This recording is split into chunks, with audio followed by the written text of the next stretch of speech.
It's kind of because you know when we're going to start. And then That's if true. you don't I do like hit the button. intro, you can just cut it because you get to edit. So you have all of the perms. Yeah, the first like 3 minutes of this podcast is like I have all the fucking power. I have everything. There's been a few times we've said that's some where it things ends. where we shouldn't have said, and then you've had to edit that out. There have been a couple episodes where I've had to cut a few things out of the start of the show. Yeah, I didn't expect that would have to be a thing, but there's been a couple. Well, the one where I antagonized you and you had to edit that out, that was great.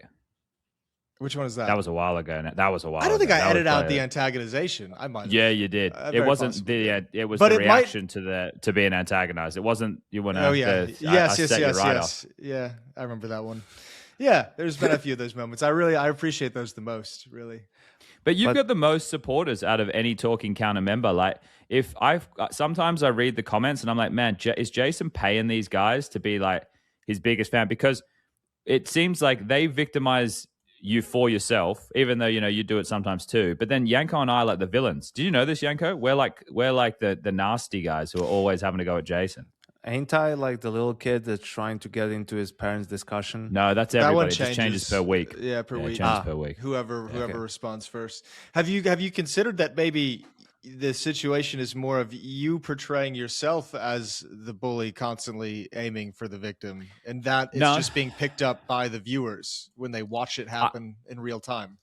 I'd love to run a poll on the viewers who make the comments in your defense, because I would imagine that 90% of them are from North America. Yeah. No. Yeah. I bet I got some Australians in there. I bet I got some Aussies who are down there like, that's true. Got a Tall feel for poppy the boy. syndrome. Yeah. Most Australians do hate me. So the tall poppy syndrome plays in. But it's okay. I think a lot of the North American fans hate me these days. I think my power within the North American scene is waning. I've had my time in the sun, and it's gone Who the is other it now? direction now. Who takes the mantle? I don't know. I don't think we have one at the moment. I think we're kind of like lost in the sea. It'd probably be like a Launders angle or a Flom. Okay.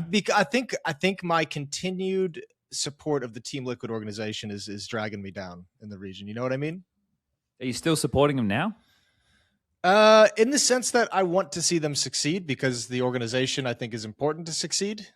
But I wouldn't say I'm supportive of this particular lineup in any significant sense. You know what I mean? Okay, fair enough. Yeah. That's where he's I'm at. still he's riding on, to pardon the liquid pun.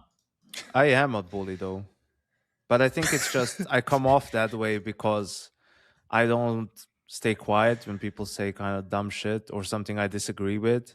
And also, I guess the way we talk, like out here in the woods, it's more conflict prone. Like it's more direct. Yes. We're in the woods. You mean like three the woods people of who Eastern are Europe? Oh, I thought you meant the podcast, because I was going to say like three guys who are friends who push each other's buttons and talk shit, and he'd have a conversation about something they're all deeply passionate about and have been their whole lives, and then you have people comment and be like, man, this guy's so mean to this guy. So, well, if Jason has a problem with what I'm doing, Jason could message me and say, hey, Chad, I really don't like this, Ease man. up, dog. Could you stop doing it? It's But Jason's never done that. Communication. That's why I think I come off fairly aggressive to people, because they're used to talking to each other in like riddles or, The British sensibilities. Just going around the issue forever instead of addressing it. And here we do the addressing. We're pretty I'll tell you what I have to address early. I've had my senses almost blown out one by one in the last couple of days.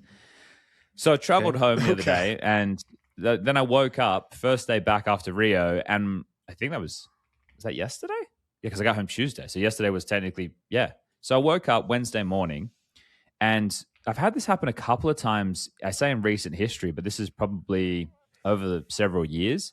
I had a sty in. Oh, So I wake up and it's all it's all swollen. So my eyes half closed, but it's starting here, and it's full open out here. Looks normal. So I'm like, that's it. I've had a stroke. I'm dying. That's the one. And then I go, okay, I've got a sty. Let me go and sort it out. I go up the road. I get some ointment for it or whatever. So I put that in, and it's kind of better now, but it still feels a bit funky.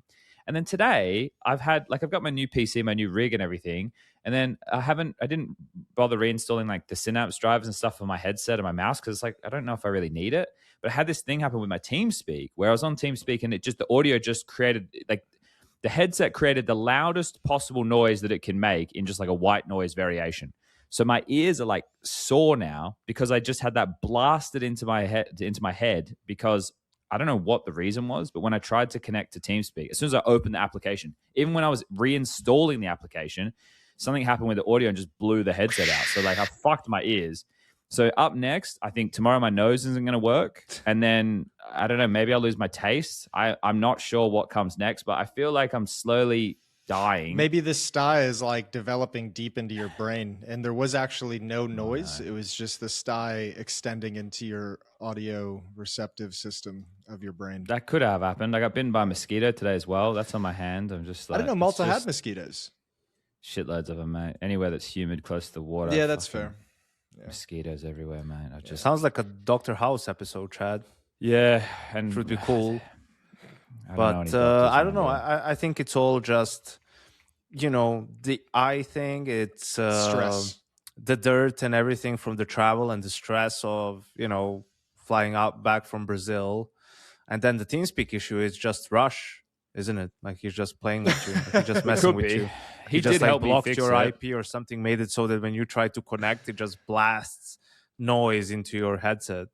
It's a bit saddening because obviously these updates that have come out this week, I'm trying to get my fill of it. I couldn't play Monday. Tuesday I landed in the afternoon. I played some deathmatch. Yesterday I did HTV confirmed and I played a little bit, but not a lot. And then today I was playing a little bit, and then this is when the audio issue came about. So I'm miffed. I want to get back in the server because what did you guys discuss on the last episode? The kicks and stuff had happened, hadn't it? At least it wasn't official, but the rumor was out. Yeah, we talked about it. The rumor was out, and I think the MOUZ stuff occurred like right after we. It was a couple of days. The tournament ended. Yeah. So last episode you covered the kicks and Karrigan story. Yes. Okay, so we don't need to worry about that unless you guys have anything you want to add to that. We covered him. We covered Stone. Yeah, we covered Karrigan to Falcons, Fur. Astounded Nip, Fur playing the major for Game and Gladiators, BC game benching Mutiris and Aragorn, PGL Bucharest Championship of Foot, and then it was like the Rio playoffs were set to begin. It was the day before the playoffs. Okay, cool. Yep. So today we go the post-mortem of the Rio playoffs, the MOUZ stuff. Can we start with the update? Because like I do the runner show over there at Confirmed, and the main thing I wanted to talk about was the update. But I got Prof just put it didn't put it in. Well, he did. He put it in the latest stuff. I was like, for me, I'll be honest. Chad, you can talk about whatever the fuck you want right now. The most important thing for me that happened in the last 2 weeks is got nothing to do with any of these fucking rosters. It's the update to the game that is probably the most significant to Counter-Strike since CS2's release. So I don't know if the people at home are players, right? Maybe not everybody who listens to this actually plays the game themselves, but I've been pretty high on Graph 2, and I don't know why I was high on it. I kind of just knew that the concept of it sounded really good. And then obviously they did the beta branch stuff, and I went and tested that a little bit, but now they've added it to the game, and I think people are seeing the sheer, like the level of implication it has and how big of a change it is to the quote unquote feeling. And they're continuing to update things every day, it seems like. Yeah. Now, they also did the one with the spraying of the AK has been adjusted to do with the camera shake. There's a couple of other things they've added in there too. I think that these updates, I was watching a bit of what Nico was saying about it yesterday, and I've decided I'll wait until somebody like Rops or somebody like Alige gives their opinion on the update, because they're a little bit more technical. Who was it that came out and said it's starting to feel a little bit more like CSGO? I mean, we've seen that a bunch of times. But that's another one who, is more of a feelings guy than a technical guy. I want to wait to see. He's always going to be happy if the one taps are feeling better, Well, this is the thing. What was the biggest complaint that people had about CS2, right? They would conflate sub-tick with peeker's advantage. So it may or may not, again, I don't know. It may or may not be a sub-tick issue, but this Graph 2 stuff, reducing the load on the network and rebuilding the animations are things that are helping us understand the way that players are moving. And when I've played the little bit that I've played, it feels more responsive and crisp to me. And I'm a player who's playing on somewhere between about 35 and 50 ping on average. So my experience is not going to be as good as someone who's like sub 20, but it feels more crisp to me is the word that I'd use at the moment. And it feels like the holding of angles, I don't know how much, like I can't put a percentage figure on it, but it feels like you have more of a chance now than maybe you felt previously. Again, could be placebo. Need to play more. Do you think it's like so what interested me about this when it got like announced was all the conversation around how many different areas it's going to touch, which you've kind of alluded to, like the network traffic and how much how big the packets are that are sending, so it should improve performance, reducing load on CPU and all that jazz. Touching it, like, is it more responsive in the sense that it feels crispier when you shoot, or is it more responsive in the sense that you feel like you can tell where the model is going a little bit easier? You know what I mean? Is it like responsive in the reaction, or more responsive in terms of what you're able to visually see coming because of the model changes? So because I haven't played anything, like I think it's also quite poorly timed with this Face It Season 8 placement stuff. I don't want to go and play Face It games right now where everyone is going to be on edge playing 10 placement games ready to fucking attack each other over the smallest shit. I kind of want to wait until the first week of that has subsided before playing Face It. And unfortunately, that coincides with the same time of these updates, because the type of Counter-Strike I'm playing, you're not playing against the highest quality player. And you're playing deathmatch, which is different from an actual match. Obviously, no utility. Yeah. People are playing for That's my only experience is the deathmatch side of things. I haven't played an actual live game yet. So when I played before during the beta branch, what I will say to your question was and I was only shooting bots, or there was that guy who had some IPs up, and there wasn't a lot of people in those deathmatch servers, but there was enough. It felt from the point of like me shooting and clicking to the way the death appeared for me, that felt more reactive or more crisp, right? It just felt like it happened quicker, and it happened more in a way that seems intuitive with my Counter-Strike experience. Now that there's many more players, and you can jump into casual server, or you can play a comp, or you can play any of those things, this is where you're starting to discern in terms of the movement, like you're saying. So I've been in servers with Rush, and we're trying different like jiggles and whatnot to see like how it looks and how the feet move and everything like that. I think those are things that they're going to continue to tweak. Things definitely feel more like the upright torso of the model feels more stiff, which I think is good. Like it's going to, I guess, mean less crosshair adjustment being required. The legs seem like the most important one. Yeah, but again, I want more of like taking fights against players who are taking duels against me if they were in a match experience. And that's what I want to go play much more of that today before I say anything one way or another. Yeah. Like I've been watching people's streams, like SPUNJ and stuff have been streaming games over the last couple of days, and like it looks like things are good. But again, I'd wait for a technical person like an Elige or Rops. Those are the people whose opinions I want to hear on how things feel. All the initial feedback has felt positive though. Like I haven't really seen anything negative about Animgraph. Even since a couple, but I think they're just CS2 haters. Like I think that and at the same time, there are things to be critical of. So I'm not saying don't be critical of some of the stuff, because we're almost 3 years or 2.5 years into the release of this game, and we're now just getting a complete rebuild of a part of the game which is instrumental to the way the game feels and plays. So it's a little bit sad from that perspective, but at least we're continuing to move in the right direction. I don't really care how we get there, just as long as we get there. And obviously we're working on different time frames as people who are observing the space as opposed to the pros who are playing in the space. So if anybody has those grievances, it really should be, those guys. Obviously community people too who are playing for fun and doing it, But I think you've got less of a grievance if it's just something you're playing for fun. For enjoyment. Yeah. The other one was obviously they updated their banner.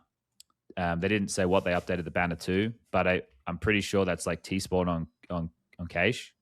Sorry. So the fact that they've done that now makes me feel like it's going to get released. It makes me feel like it's going to get released before. The major. Yeah. You think it's going to come in for the major? Not to be played. I think they'll probably drop it as part of the like competitive map pool. So like you can queue it, but it won't be during the major, in the official map pool. And then while you get like an uptick of people with eyes on the game during the major, more and more people will be playing it. And then we move into the tournament break. And then at that point, I would imagine, like, because they go to the major and they talk to people and they say, hey, what map do you think should get removed? And then they obviously look at all the data of what people are playing. But for me, it feels like if it's not ready to be released into the competitive map pool for after this major, then I start to become annoyed like the rest of the community and be like, where the fuck is it? I was understanding up until this point. No, because they're rebuilding the whole thing. That's the one where you're like, no more fucking passes for Valve. Well, how long have they had it for? I don't know. It's been a while now. When did Valve buy cash from FM Pwn? That's me using Google. May 2025. So it's been almost a year. Been a year. So they've had a year to rebuild it. Yeah, right? And I'll give them a year. A year's good. Jason, think about the things you could do in 365 days. You could do a lot of things in 365 days, Chad. You could do a lot of things. You could have another kid in that time, Jason. You could bang out another kid in that. I don't know why you'd want to, but you could do it if in I'm theory. Just saying. To. They're great. What are you talking about? Chad, what I want to know about this whole update thing is, yes. So there was another, like they added like a small thing, whatever. In one of the updates, this is what it says in the blog on their website, right? Adjusted camera motion due to recoil to match CSGO more closely. Bullet trajectory should continue to match CS2. Is this them just giving the people what they want in terms of just phrasing the update in a way that now everyone's going to be like, oh my God, it does feel more like CSGO, you know? Like just when Min Lee, like people were complaining about the ping being too high and he just changed the values when you press tab, nothing changed. And then everyone was like, oh, the games feel so much better. Thank you for this amazing update. They definitely adjusted things regarding the camera shake. So I guess, that was pointed out by some people. I remember reading some stuff on Twitter and on Reddit about the camera shake that people had pointed out before. And I guess because they were rebuilding this system, they didn't bother bringing these things in until they'd rebuilt, right, reauthored all of the models and the new system. So in terms of how drastic of a change it is, it's noticeable, right? It's definitely noticeable that it's less shaky, but to what degree? Again, this is another problem that I kind of have like a get out of jail free card here. Is I've just been in Rio where I didn't play CS at all for that week, and then I come back and all these changes happen. So my reference point is from the Counter-Strike I was playing 2 weeks ago to the Counter-Strike I'm now playing now. So this is where on these things, like I'll say I notice a difference, but in terms of, again, what percentage level of a difference or how drastic or should it be compared to CSGO, I don't think like I have enough data in recent time to be able to say one way or another. I want to wait and see what the full-fledged professional is saying. But for me, it steps in the right direction. And if they continue, they've done an update every day this week now. So if they continue to do updates pretty regularly before Fort Worth, they were getting weird. They were even like tweeting out, hey, we're going to add this to the game soon. So if you have any feedback, please send it. I was like, what the fuck? What's going on over there in the offices?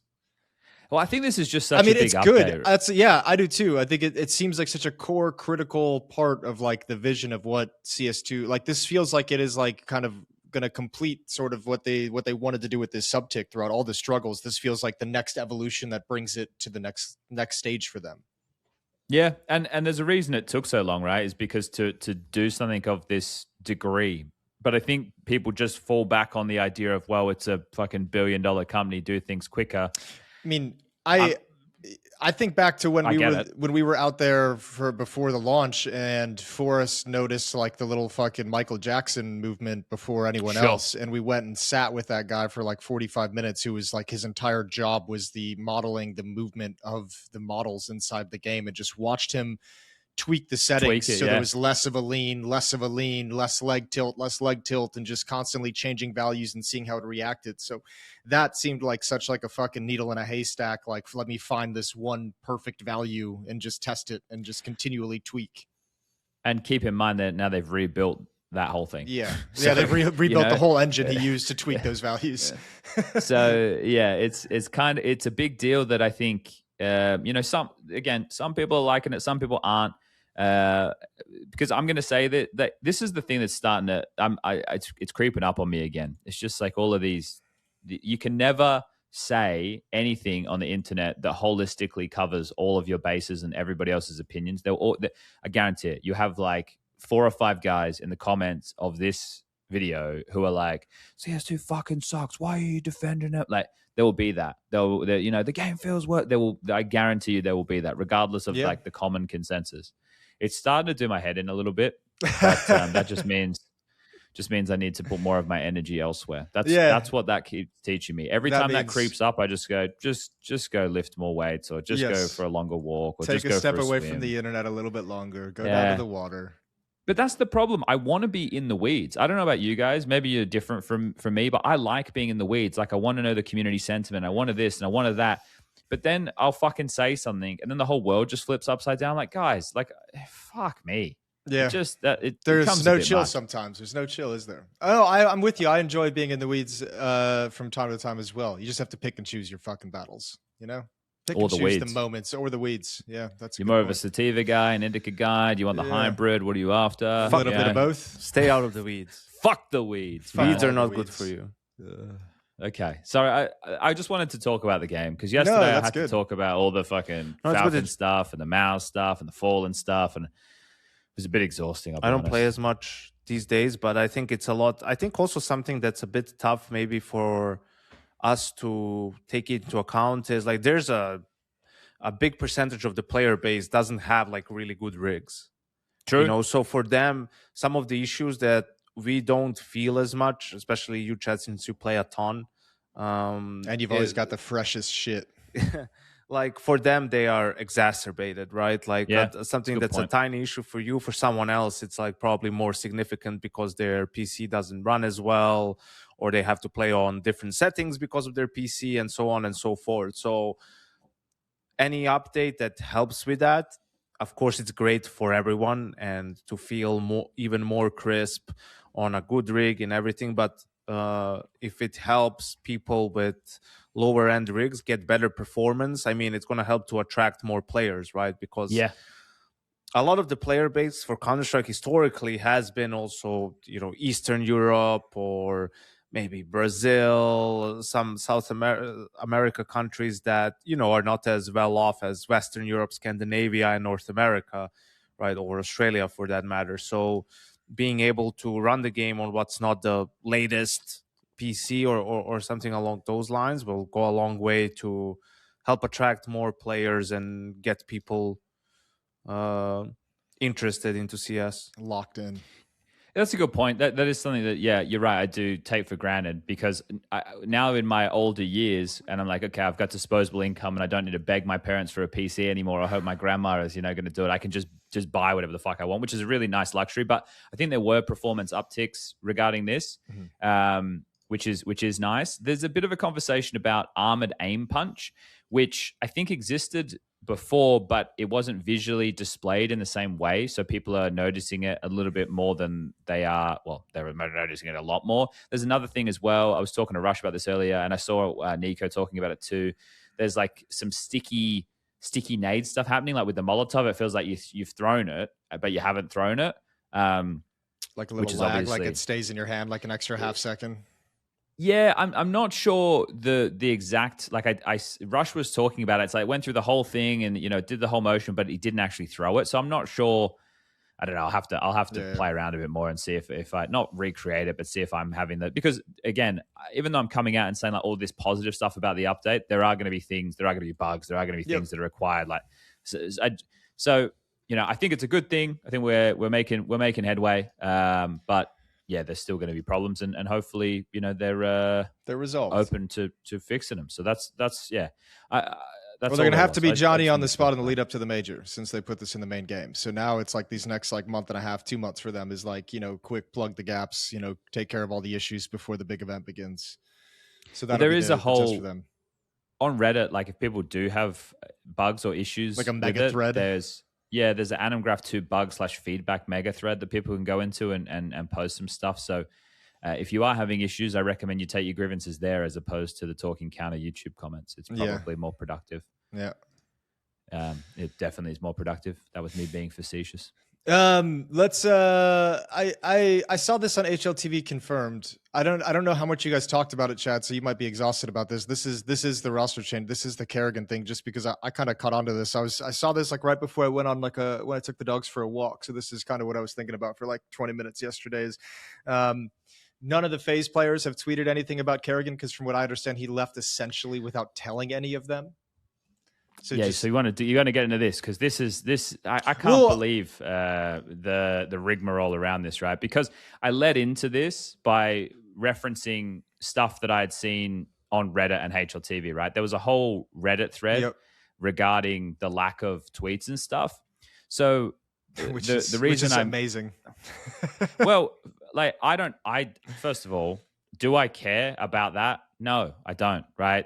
I don't give a fuck, but the community clearly does, right? Because they're talking about it. This is why I wanted to bring it up, because I was curious, because I imagine for us three, we probably don't give a fuck that he didn't say anything and left the team. Like, I don't think any of us would care about that. So, but I feel like the public perception is going to be to like really hound him for departing it. Like, I've already seen some of it, what you're alluding to, of like, oh, you know, you make these shitty roster changes, you lead this team into the ground, and then you dip out for the Saudi bag and go to Falcons and GG, don't talk to any of your teammates, and you just dip. Like, that seems to be. I think from my learnings in the last 24 hours, Jason, it's very important that we make sure that people have the understanding of the disconnect between the members of FaZe saying something on social media or not, right? Like that. Yep. That's a whole different thing to whether or not they said something. He told anybody that he was leaving, right? People want to conflate those two things. Could there be a link, right? Could people be, if X happened, is Y the reason that they're not doing? Well, that was funny. The reason that they're not, doing anything on social media. Do I think they haven't discussed it at all? I don't think that. I would imagine very much they've spoken in private about how things went. But the information I have, and this is again, right? This is why I think in the future I'm no longer. Well, this one's already out there, so we can talk about this. But in the future, I'm no longer going to do this. I don't care anymore. I'm fucking over it. Like, I don't. Well, this is where you almost feel bad, because you realize like the personal drama is kicking off about something that you've said. Well, I don't even know if I feel bad. I just hate the way it gets misconstrued. Yeah. Like, I can say water is wet. I'll watch people will be like, well, actually, water is not wet. The idea of being exactly. So what? I don't know what 2 + 2 is 4. Okay, how about that? Do we all agree? 2 + 2. All right, we all agree. 1 + 1, 2. Yeah. 2 + 2 is 4. Everyone agree on that. We're not going to get into a whole hamburger versus hot dog debate. But you can make a statement, and this is one thing that I used to do and I did it today on Twitter as well. I did add a little bit more context after, but I love to see conversations that begin when you just state facts, right?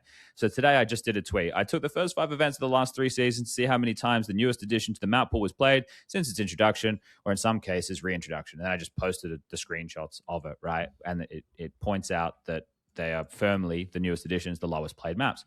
And then you see what opinions people come off of a thing, which is just a fact. I haven't put an opinion in there, right? That I didn't put an opinion. I just put facts. And then you see kind of how it diverges and what people start saying. So there's an account here that goes, everyone is tired of them. Many are waiting for the return of Cash, Cobble, and Season. I'm talking about professional Counter-Strike teams and why it's not appearing in the fucking map pools of professional tournaments. Because they're waiting for Season, Chad. They're fucking dying for the tactical mastermind map of Season. Right, so this is where this goes, and it's like, okay, we're finding ourselves in uncharted territories here. I could probably give you 4 to 5 reasons why teams are not playing the newest maps in the map pool, or why it's not highly played. There's probably a lot of series where it's a third map. There's probably a lot of teams that had a ban that was the same ban as the previous season, so now that just becomes their new ban. Maybe they don't want to pick the map early because it's not established in the meta, and it's a high risk in tournaments where everything matters because of the VRS. I could keep going, right? Like, you could keep going until the fucking cows come home about actual reasons why these are some of the lowest played maps. Maybe they're bad maps and people don't like playing them. All of these things could be, part and parcel.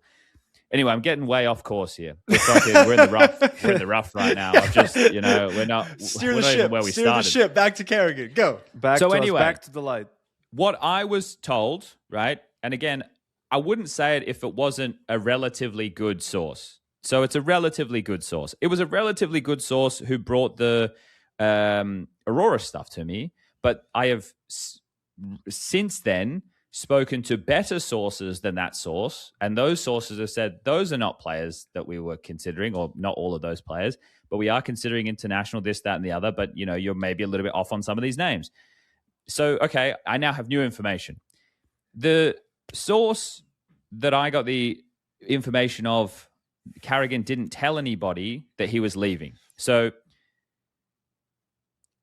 he had already signed with Falcons before informing any of his teammates that he was going. Now,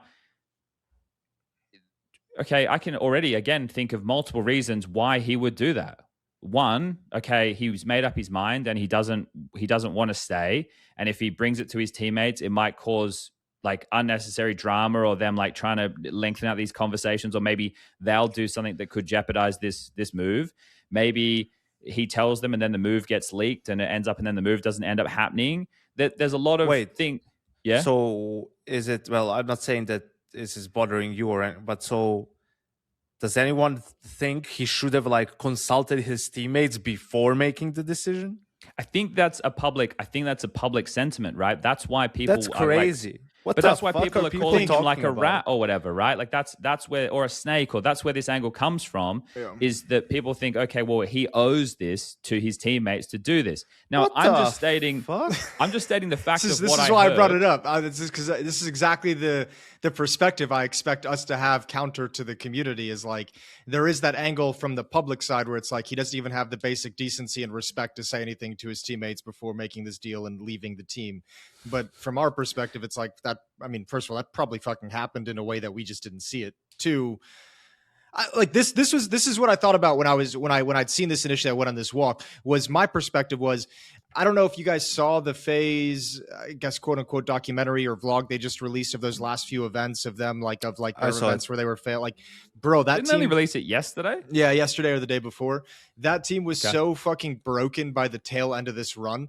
And I think this is one of those situations where, when I'm looking at it from the outside, I'm like, probably everyone on that team, except for maybe Jacob, because he's sort of just a passenger in a sense, and maybe Neo, because that's just the kind of human being he is. But I think all the other 4 players on that team are probably all going to look back on this stretch of like 3 to 4 months where they've struggled since the last major ended and regret the way they've handled, or some of the things they've said, or wish they'd done things different. Like a year from now, 2 years from now, this is a situation where a team gets so frustrated and angry trying to fix problems that eventually it all just bubbles over and comes out in ways like, I bet there's probably a couple months of this stretch where Karrigan felt like nobody trusted him, nobody believed him, everyone lost faith as an IGL. And in that sense, every little offhand comment that Twist makes that's probably innocuous, or every little thing that Frozen makes under his breath that's probably not even geared towards Karrigan, you could envision a world in which Karrigan just takes that as like a fucking dagger and says, these guys fucking hate me and don't want me here. Like, like emotions had to have gotten to such a weird place within that team throughout all this,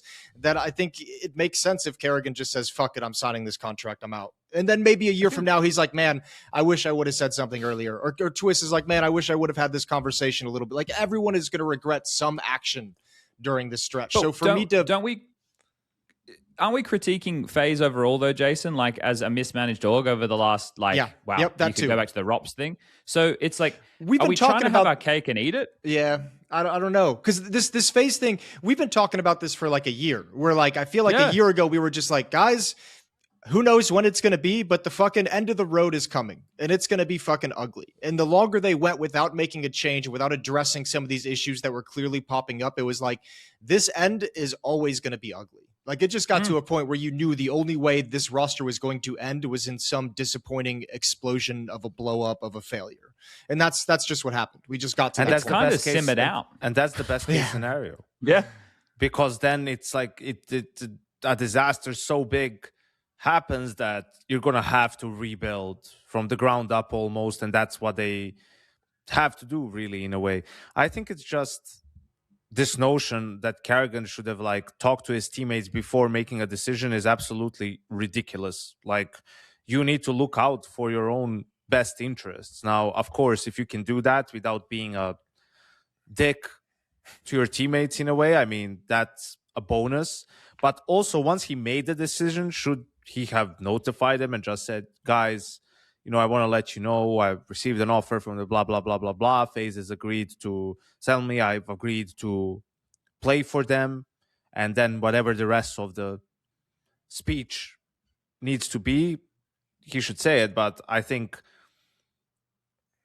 for him not to maybe talk to them whatsoever or let them know that that's happening, like, I would consider that a bit of a dick move, I think, as a captain, as a leader. And well, if I you would like be very deleted surprised. them off of Steam and blocked them on WhatsApp and like made it so there was no way, you know, maybe Yeah, then we're I getting mean, that into a would be- different conversation. That'd be funny as fuck, though. Knowing I'd fucking love that. Karrigan, like, I would be very surprised if he didn't like do these things. You know, it's you're talking about basic decency to an extent, but from a standpoint, like whether he should have made the move or not, or he didn't owe FaZe fuck all, man. Like he came back to FaZe when they were in rebuild mode. I mean, after Nico and I left the team, right, and they had a rough year in 2021, right? It was the worst year for FaZe ever since they entered CS, but it was all leading to 2022 and them getting Robs and building, you know, that roster that ended up winning the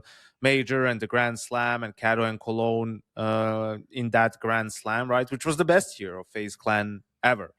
And of course, they've had their ups and downs, but you know, they were a championship caliber team and they were good. They were fighting for trophies and they were winning them. So yes, they had their highs, they had their lows, but I think he delivered to FaZe Clan what he came in to do, man, which is win a major, really, first and foremost, more than anything else. And then there were a couple of other S-tier events in there, and yeah, definitely a shit ton of entertainment for everyone watching. Yeah. But he doesn't know FaZe anything. Even in these rough patches where FaZe is dropping the ball as an org, he didn't start calling for a way out. He didn't start looking to jump ship and, you know, entertain offers or talk to teams about where he could potentially go.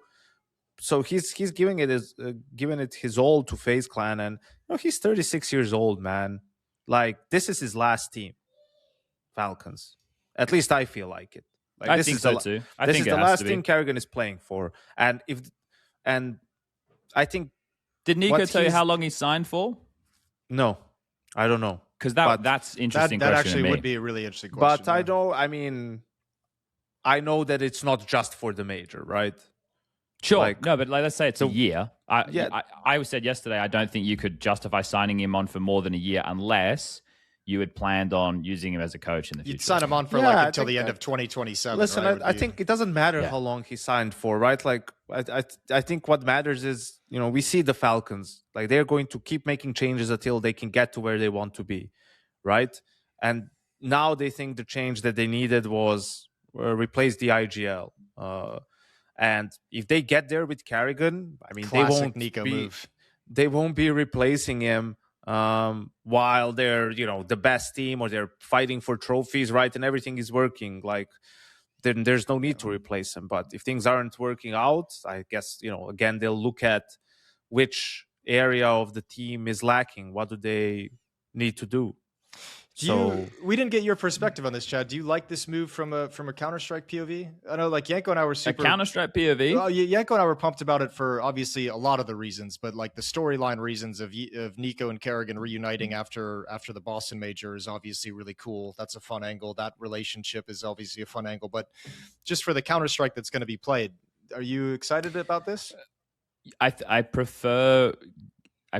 So the way that I was framing it yesterday was, you know, in all these interviews and vlogs and everything from FaZe, it's always been Karrigan talking about the FaZe DNA, and it's not, when he says that, it's not the FaZe DNA, it's his DNA, right? Like, it's the way that he wants to approach the game is what he's talking about. You fucking love Karrigan's DNA, don't you? You fucking love it, Chad. Yeah. But the idea that having players who can play that way, which is getting into brawls, getting into very trade-heavy Counter-Strike, getting into messy CS that's not always going to be by the script, and then extrapolating that out of players like Kyosuke and Monacy is going to be wicked to watch. Like, I think that's great, and I think it's better than having more regimented Counter-Strike for these type of players. Now, again, that doesn't mean that they're not going to have strategies and fundamentals and understandings, but the way that they're going to win, these are exciting players. So, you know, they should play an exciting style of Counter-Strike. And I think that's what Karrigan will bring to this mix. And I also think the level of respect he's going to get from, and this one, Yanko's going to raise his eyebrows, but I don't care. He's going to get the utmost respect from everybody in the team, guaranteed, right?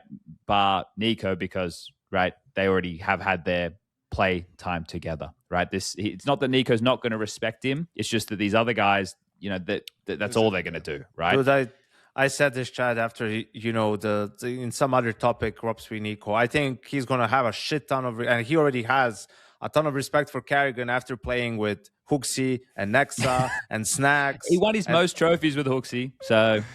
Well, no disrespect, to anyone in a grand scheme of things, but Karrigan, compared to all these other guys, is a different beast, right? Yeah. And even in the podcast I did with them last year in Cato, they brought up a couple of times, Nico seemed aware of it, and there was definitely, almost it feels like foreshadowing, right, where they're like cross their minds of like, who knows, maybe we get another chance, to write out the last chapter, right? Because the way things went, obviously, it's more remembered for the almosts and the close finals that they lost. New York will always be a good time, though, won't it? Yeah, ECS, that one league tournament. I'll always remember that. Yeah. I think that I'm excited from that standpoint for sure, and it's also great to get Karrigan at the Cologne Major. I think that's also really cool. The thing is that Karrigan has also had a lot of success with stand-ins, and I understand that this isn't a stand-in situation, but it's a fresh look at a complexion of players situation, right? So he obviously knows how he wants to use them in his head, but I feel like some of Karrigan's best moments of calling have come when he has a new guy, right? Someone standing in and he's having to come up with things a little bit more on the fly and try and piece it together as it's going on. And it's more spawn calls than is set pieces from practice and stuff. So, or set ideas from practice. So I'm excited to see that, especially with this complexion of players. I didn't really think about this at all until you brought up the idea of like Karrigan liking to tap into that like less structure, a little bit kind of freewheeling, a little bit more individual space for the players. And it's kind of, I don't know if you guys would agree that this is just off the top of my head. I was sat there listening to you say that, and I was like, well, at the moment, at this most recent event, part of the reason why we kind of praised some of their play was it looked like they've made a concerted effort to sort of maybe not go away from that, but be a lot more focused on team Counter-Strike in particular moments. Like it almost feels like you're basic team Counter-Strike though is an expectation. Like you still have to do that. Yeah, but it's also been the fundamental issue with Falcons. It feels like over the past 5 months has been the basic fundamental Counter-Strike in those different situations. For me, it's just them going missing in the more high-pressure games, right? I think Rio is another example of exactly that. During the group stage, just like Bounty to start off the year, the pressure is lower because of a circumstance, right? Okay, Kyosuke's not here. We're playing with Nucleons. We play good CS. And then this scenario over in Rio was... so depressing, though. I don't want to live in that world. How is this team of all teams getting wrecked by pressure? Well... it happens to a lot of teams. I don't think MOUZ is another example, right? But then you see it again. It crops up in Rio. You see the level that this team is capable of playing when they beat Vitality, right? And you can have a conversation of, was it the best Counter-Strike Vitality were playing or not? I don't think that's the point here. It's the level that Falcons were playing was a very strong level. And teams talk about these guys as having a very strong tool cabinet of weapons, and that's what they've got. And when you see it functioning, you're like, yeah, this is what we think Falcons should be. Yeah. But then you get to a game in the playoffs now, the expectation had shifted. You're no longer, oh, whatever, it's a group stage. Kixon's going after this. Oh, we're in the playoffs. It's the last time with Kixon. Oh, we could actually make it to the grand final. Oh, if we play our best Counter-Strike, we can beat Vitality. And then all that creeps in, and then they look like shit. Like, they look terrible. They looked really bad in the playoff game. That's probably the biggest issue that Karrigan has to solve as part of this team. I think I think it was a combination of they didn't play great. It was the matter of losing the pistols as well, but also Spirit playing so much better than they did in their first game that I think caught them off guard. Not just that they were playing better, but they were playing in a different way. Spirit were playing without pressure in that game. Yeah, they were more unpredictable. They were taking more risks, individuals, right? And for Falcons, the mental image, especially for Nico, and Monacy, who played them so many times, right? And then what they were expecting compared to what they got was such a huge difference, right? And I think that those were all the issues. But what bothered me was what Zonic said to Stiko after the first map, is like that he felt that they were respecting Spirit a bit too much. It's like, how are you respecting them too much after you just stomped them in groups and you beat them so many times? Like, if there was one team that you shouldn't like respect too much, if you're Falcons, it's them, because of the track record, right? I'm not saying, you know, consider them a joke or anything like that, but you should be going in that game with confidence. You should be the one, you know, taking the fight to them. You should be the one who maybe gets overly aggressive or overconfident, right? So that's what bothers me. It's like, how is this? This is only changing because you're now on stage, and that's then the problem. Well, I think Zonic also said that with the same tone that you just said it. You know, like, I think Zonic was equally like scratching his head, like, why are my players today looking like so timid compared to what they were previously? You know, I think in his head, he's just like, why have they shown up today after we smash these guys and seemingly play without confidence, as if they're scared to get in fights with these guys? So I think he's equally a little bit stumped by that as well. But isn't the concept, so this is the thing, we use the term pressure, but the idea of pressure is kind of rooted in expectation. So the expectation, like I was saying, for them in the group stage, the reports had only just broken about Kixin. They obviously knew as a team that things were going to be changing. So that's already a mindset there.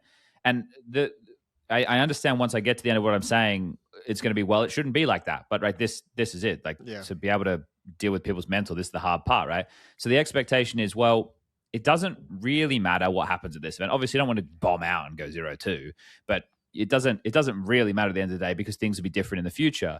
And then when you play to, I won't even say your peak, but you play to like a large percentage of your potential, and you beat Vitality in a group stage game, and now you're straight into the semifinals of the playoffs, that expectation is shifted to what was, okay, well, the future is going to be different, and this team is not going to be the same as it is in a week, to, okay, well, yeah, the team is going to be different in the future, but we're in a playoff. We're competitors. We want to win. We know what we're capable of. And, you know, now they bring the stress. The stress kind of crops up. Oh, shit, like, now we can actually lose, and it matters to us because it's a playoff game. We want to play a grand final. We want a chance to play against Vitality. We want a chance to stop them from winning the Grand Slam a year after we couldn't do it in Melbourne, right? Those things all creep in, and then they don't play the same confident style because they have a new expectation. And now they're a bit more stressed. They're a bit more nervous. They don't want to take the same chances. And we all know, but as soon as the communication slows and things get bogged down a bit, the game just fucking slows down.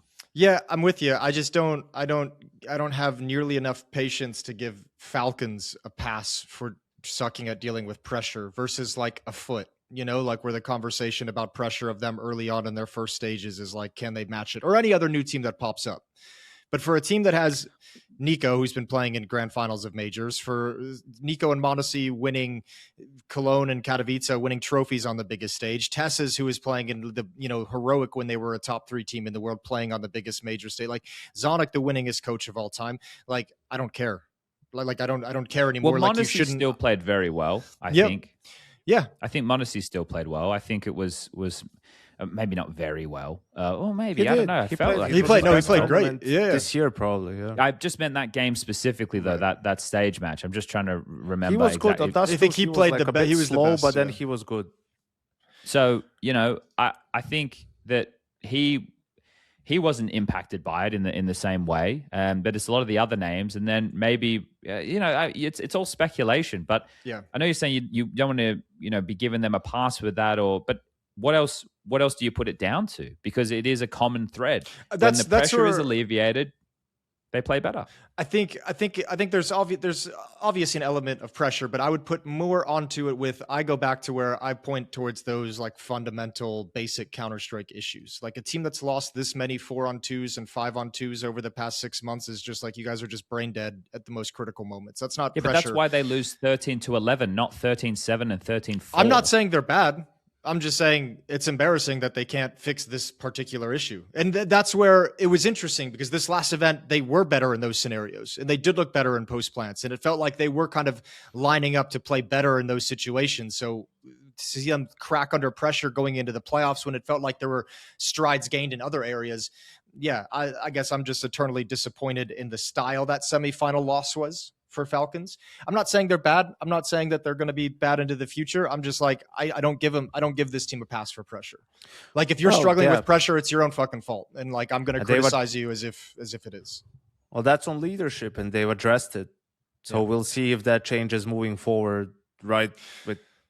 With Karrigan, not to get back into it, but I just briefly want to say that if he can just get 5%, 10% more out of Kyosuke in these games, right? And maybe just with the positions that he will play, that might be possible or not. We'll see. Teslas again will have to Teslas will get new spots. Yeah, on some CT maps. side will get more responsibility too, which isn't a bad thing necessarily, right? But that's all it takes. It doesn't take all too much, right? And I think they'll be aligned on the way they play Counter-Strike.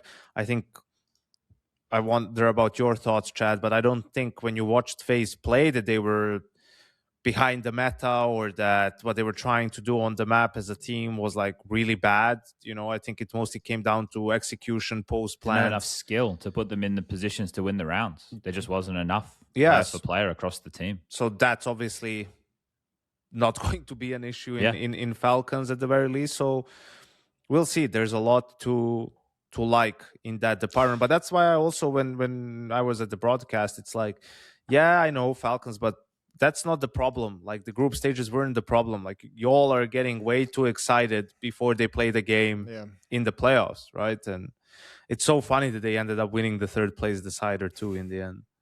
It's very Falcons. Well, yeah, Jason? I was just going to close the book on this Karrigan side of things, if you're good with that, because I just figured this I'm surprised we spoke about it at all, to be honest. I'm surprised it extended this long. Yeah, because I was curious about that angle of it. But this one, to close the book, because this is the important question, is like, he's brought in to win trophies. He's brought in to contend for the major trophy. So I just pulled this up on Polymarket, the IEM Cologne Major 2026 winner. Who the people on Polymarket think have the best chance of winning.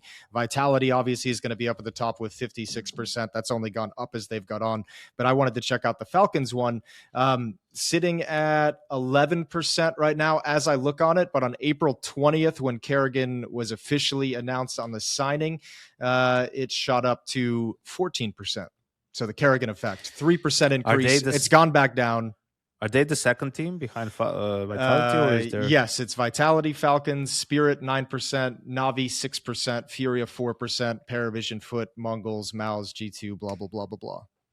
So, I mean, really at the moment on Polymarket, it's Vitality with the biggest chunk, and then Falcons, Spirit, Navi, and then pick your poison after that.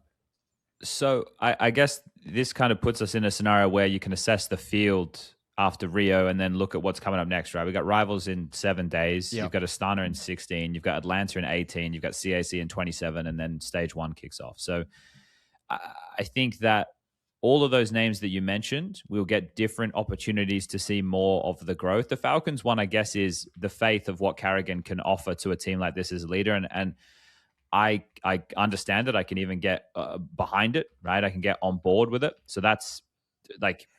whether or not that puts them in second string for me immediately. But then it gets me thinking, like, with the rest of the field, I think we were just talking about it, but there was definitely a Spirit uptick.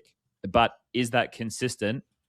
Does that continue to go from strength to strength? Because it was clear that something had to change. And according to Magix, it happened during the Red Canid series where they were able to turn the ship around. Yeah. But one of the concerning factors was Donk not being a massive contributing factor in that grand final. So have they taken too many resources or too much focus of the game away from him? And then if that is the case, then do they need to try and rebalance that back in the other way? Because I think Tanir was great. Finally saw the potential that this guy had from Heroic being shown on Spirit. Then there's other names that you mentioned there, like the Paravisions of the world and stuff, who we haven't seen play in a decent period of time now, who I'm sure will have gone into the lab and are now going to add more layers after Bucharest. Game. They definitely hit the fucking lab.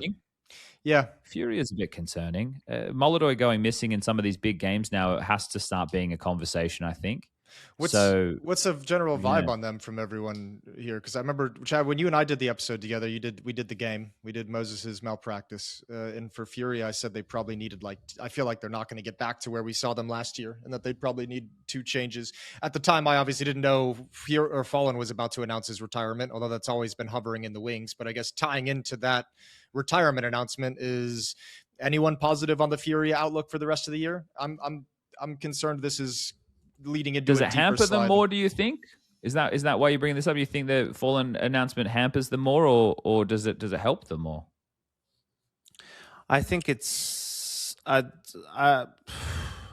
don't think necessarily does either. Okay. To a big extent. I think definitely I can see the Brazilians, Yuri, Cerato, and Molodoy also to a good extent, because I think he looks up to Fallen. I think they definitely have this feeling of wanting to give it their all, that he goes out on a high, right? I'm not saying like Kinder Is hates that his extra ass or pressure anything. though? I don't know. I think the most definitely pressure was they in would have Brazil. felt was in Rio. Yeah, I think Yeah. that was going to be the most pressure, right? Because it was also his last chance in Brazil to win a tournament and all of this. But I don't necessarily have an issue with Fallen kind of announcing it beforehand. Like, I think it was good. I think he the also way makes he did it is sound good. like he's going to stick with Furia after the fact, maybe in some sort of a organizational role for the Counter-Strike division. I don't know, if maybe as a content creator, I don't know. But he also made it sound like they will be working on it, probably starting with this player break, like trying to figure out who's going to replace him, what's the future of Furia going to look like post Fallen, right? And that's not a bad thing, having having a lead up and being able to scout things in advance, and maybe even sign a deal in advance with someone, right? And not having to wait for the break to be over and then scramble within a week or two to get a deal done. I just thought it was ridiculous, man, how that announcement happened. Like, the timing of the announcement in the show was strange to me, because we didn't address it whatsoever. Like, it just happened. Pimp made and it off the cuff remark, but you kind of had to go on because it went straight into like walkouts and stuff. Then it was like 2-3 minutes, and then the game was live. So I did a bit of thinking about it. Like, so it makes sense that he did it on the quarterfinal day and not on the day where his match was, because of how emotional everybody was. So you don't want to really do that when you're about to play. So like, that makes sense to me. But you also wanted to make sure that there was a decent level of attendance in the arena. And the first quarterfinal local started at fucking 12 o'clock. So you don't want to do it at 12 o'clock on a Friday local. You want to, I imagine you wanted to do it in front of as many Brazilian fans as possible. And you also want the people at home to be tuned in for the moment too, which is just before the match is about to start, which obviously from a broadcast perspective for you guys, and then Harry and Hugo casting it, it puts you in a weird position, because this is a monumental thing that's just happened, and really, it deserves some level of conversation, but you're not in a position to be able to do it. I don't think there was a good moment though when you think about it, right? Like, you don't wait until the broadcast ends, because a lot of people are clicked off. You don't want to do it on that semi-final day. So there probably wasn't a good time for it. But I didn't get stuck into yesterday, because we brought up the Fallen retirement. I didn't get stuck too much into like, oh, look at his career and he did this and the 2 majors and blah, da, da, da, da. That's not because I'm being dismissive of it. In my opinion, the guy is one of the top 3, if not top 5, if not top 3, that's a better way of saying it, most influential people in Counter-Strike history for what it's meant for the competitive side of the game, right? But we will have this conversation again at the end of the year when it is over. So for me, it's more about the way that he's announced this and kind of the level of intrigue that it's created for people who are viewing this, right? People who are viewing Fallen's career for the next 240 days or whatever it's going to be. There's an added element, there's an added storyline to this, where one of the absolute greats will be retiring and he's still competitive. He still has a competitive team. How much more can he add to that legacy before it comes to a close? So I get from your angle, it kind of sucks, Yanko, that you guys weren't able to chat about it, but I don't think there was a better time. I think if they just did it 10 minutes earlier, we could have spent 5 minutes on it. That's all I'm saying. Like, not, for that whole thing to happen and then you just go on as if it hadn't happened. I thought that was pretty jarring. But whatever, this is some broadcast stuff that most people don't give a fuck about. So I don't know. For FURIA, I think their biggest problem is what made them the best team in the world was they were the best team in the world on train and overpass. Like overpass 100%, train maybe not the best, but it was up there for them in the map pool. So they had a good veto against most of these other top teams, right? Like they won 13 overpasses in a row at some point, you know, and now we were in a scenario where Vitality is picking it into them in the semifinal, right? As their first map pick in a best of 3, they're picking overpass into FURIA. Like 6 months ago, that would have been unthinkable, right? And I think that's the reason why FURIA has fallen off more than anything else. Like, yes, of course, Yuri's playing worse this year, although he had a great tournament in Rio, and Molodov isn't up to his level. But I don't think they can match up as well against these other teams on a Mirage or on a Dust 2, right? Yeah, like, I feel like for them to be the best in the world, like their best map has to be overpass. And, you know, Train is out of the pool now. Whether they can, and Anubis doesn't feel like it's, you know, their top 2, top 3 favorite maps. So now that's left them at a sort of, you know, it's left a gap in their map pool. And I think that's one of the reasons why they're struggling. And I don't necessarily see them as a contender for the major unless they can somehow either improve their map pool or these individuals improve by a big margin where they can start dominating off the back of that. The Molodov conversation was, though, anytime we have money to get this guy the AWP, we will, right? And that was because how lights out he could be. But if he's going to go missing in the bigger games, like he's still pretty green, right? What is he? He's only a year at this point into his tier 1 campaign. So I don't think this is like his cap. I don't think that he can't find that. I think it's just one of these learning experiences, and he's got good people around him to help him get there. But it definitely, right, that's why I listed all those tournaments before. So FURIA are going to be in Rivals. They're going to be at Astana. Astana doesn't have Vitality. And then they're not going to be at CAC. So their last event to kind of show that things are heading back in the other direction. Because for me, it was treading water. Now it's a slight downward slide, right? If they're able to have an uptick in these next 2 events, then the conversation can be opened up again to their level of contention. But I think Spirit are the ones who found themselves becoming more exciting out of Rio, out of everybody. It became obviously Falcons with the roster change, but Spirit finally looking better is what has fixed the narrative. Well, temporarily changed the narrative over there, I suppose. It's the thing. I think we're all waiting for that Spirit change to happen. It's like we're all anticipating it because we know some of the quality of the players. So like I feel like I'm more easily ready to accept Spirit when they show that they can hit that form consistently. Because like you said, Yanko, I didn't know about like the switch for them happening like after Red Canids, but like there was certainly a 180 from that team Spirit at the start of the event to what we saw once the playoffs began, and especially against Falcons. Like that's the first time since Magic's took over where it felt like everyone on Spirit was motivated to take fights. No one was afraid. No one was shying away. Everyone was turning the corner with expectation. Everyone was turning the corner ready for a brawl, and actually looked good. Like they were actually trying to do things on the map where previously I was just watching 5 players look lost. But yeah, that Spirit just was defaulting and hoping Donk got kills basically before. Yeah, which was gross. Like a game plan. Yes, and now I was like, okay, like... Tanir's going to swing and take this space, and there's someone there, and he got the kill. Now we have a 5-on-4. Cool, let's play the game of Counter-Strike. Yeah, Spirit started looking good. I was the one that mentioned the Red Canids thing. Once they lost Mirage against Red Canids, they went on a 1, 2, 3, 4, 5, 6, 7, 8 map win streak. And these are the scorelines of those 8 maps. 13-8, 13-2, 13-7, 13-11. That was the closest. 13-5, 13-8, 13-7, 13-4. Until they inevitably lost to Vitality in the final. Jesus. So yeah, whatever happened in the team talk after they lost Mirage to Red Canids is what got them back on the same page. Nothing like losing a map to like the 7th best Brazilian team to really snap you into place. You know, that's fucking sweet. 7th best.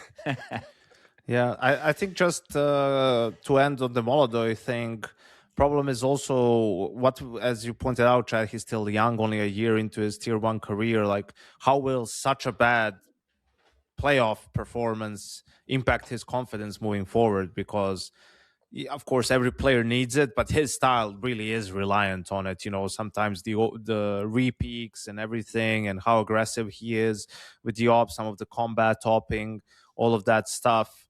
Like, you can't play that way if you don't have confidence. So we'll be looking to see whether and how he bounces back in the next couple of tournaments. But for Spirit, I mean, yeah, considering Falcons' history, they're probably... Here's the thing, like... In a way, maybe I feel like Falcons have the best chance of denying Vitality the win for the major, but I don't think they're the second highest likely to get to probable the final team to win the major, right? Like, oh, okay. So I think that's the issue for them, because for them that would mean like they would need to beat multiple good teams in the playoffs on the stage, and even with Karrigan being there, if that's going to be enough time, I don't even know. I don't know anything anymore, man. Like. I feel, because as I'm saying this, I'm feeling, well, maybe they are just in their honeymoon phase still. Maybe the fact that they don't have Falcons, maybe the fact that they don't have that much time to practice will be a good thing for them. They can wing it more. And that's what I they think. Are good at, right? Like when m0NESY initially just joined them, like that's when they had their best games with that roster until Kyosuke joined and all of that stuff. For Spirit, I think it's going to be hard. I think it's going to be weird when Halley comes back. Like they have Astana still with Sotvik, but if Halley is supposed to come back before that, after the major, and let's say in Astana they end up winning it with Vitality not being there, and that will still be off the back of playing in a manner in which they've been playing in Rio, in terms of a little bit more free-flowing, freedom for the other players to make plays and trust their instincts and so on. Because if you keep doing that, and especially if it keeps working and they have good results as a team, like you can't go back, right? Exactly. My biggest takeaway, my biggest takeaway from Rio is the amount of times Magix was saying in interviews how he now shoulders a whole lot more responsibility with Halley not here, right? It's not that Sotvik isn't there to help; it's that he's helping in a different way. And that means that Magix was a lot more responsible for the game plans and calling. And you could actually see it in the way that he was in-game leading, which is concerning from the angle that Yanko's just pointed out. Because I think that the in-game leader needs to have a lot of say in the approach of the game, because you are the one who has to... leader. But you have to call the rounds. So if you need to feel like you're part of the game plan, I wouldn't want to call someone else's game plan. I would want to work hand in hand with the coach to make the, like, okay, maybe there's a certain round that I like that's just dog shit, and the coach is like, no, we can't do that. Okay, but I still want to be able to call a lot of the game the way that I see the game. And also the in-game leader in the server is the one who gets to use the pieces in the live round. So, it's a little bit concerning. It's how's it going to look like when, like Yanko said, when Halley comes back? Also, IGLs, you have to develop that sense of freedom too, of when you're calling off the playbook and the game plan, and when you sense an opportunity to go off script a little bit and play off momentum and play off fly. I would be really curious at. I mean, I'm really curious about it with every team, but particularly in this case where it feels like the conversation has gotten to a point where at least there's a lot of like public sentiment that I see in comments and on forum posts that are like just kind of writing things off as they're just running Halley's system. So I'd be curious like what the actual divide is. That was them saying that. Yeah, but I don't. Said that. Yeah, but the question is always like how much and what does that actually look like in application? Like, are you literally just calling plays that Halley is telling you to call throughout the game? Yeah. Is it just the basic philosophy? Yeah, but like Halley isn't, as a coach, dictating 12 rounds of play, like, I don't know, Jason, you can see the contrast, right? Like, and I'm not putting blame on Halley here. I just think it needed to, obviously when Magix comes in and he takes over a new role, it's like he hasn't done before. If you're the coach, you're going to feel like you need to be helping more with this guy, right? But if you look at the contrast between the way that they played in Rio, I think even their first game of Rio was more in line with what we saw at the playoffs, right? Because they played Liquid in that game. And I'm like, wow, there's teamwork and strategies, and they're flashing for each other. Like, this is because one of the big criticisms of Spirit is like a lot of these dry swings or a lot of these things where they just can't. And then when they played their next series, it went back to that. And I was like, okay, what's happening here? But I feel like there's a clear, watching them use the same round in like 3 consecutive Dust 2s that their opponents will have been watching, but run different rounds of it every time, I'm like, okay, Magic's getting the hang of this now. You know, like, yeah, but do you think that like, yeah, but this is where I have my question of like, okay, that's fair, but like, do you think Holly was setting up a system where he said, guys, everyone in the world thinks flashing around angles so we can peek is a great idea, and fuck that, we're gonna dry peek every corner? You know what I mean? Like, Holly isn't making the system of go for these dry peaks and then we're going to save the utility for later. Like, that's... I can only speak to what we've seen. I can't speak to what goes on behind closed doors with these people. Yeah. I can only say with the Counter-Strike that I watched. I guess, and it was significantly better. My point of this isn't so much to drive like a defense for Hallie, but I think there's an opportunity here for Team Spirit to overreact in this way and say Holly's maybe not as critical as we thought, and we could go for a coaching change. But I think at the moment that would be looking too much at the short-term success of this one event and what it looked like. I think someone like Holly, who has the experience and has that much time, is going to be much more useful later when Magic starts hitting the obstacles of an IGL of, okay, now your first 5 months are done. Now you have to help refresh the playbook, and now you have to build tactics and strategy for players, and now you have to develop the next layer that we're going to adapt into. I think when you get there, if you've overreacted and gone for a coaching change, you're going to all of a sudden look around and be like, man, I really wish we had someone experienced who could help out in this scenario.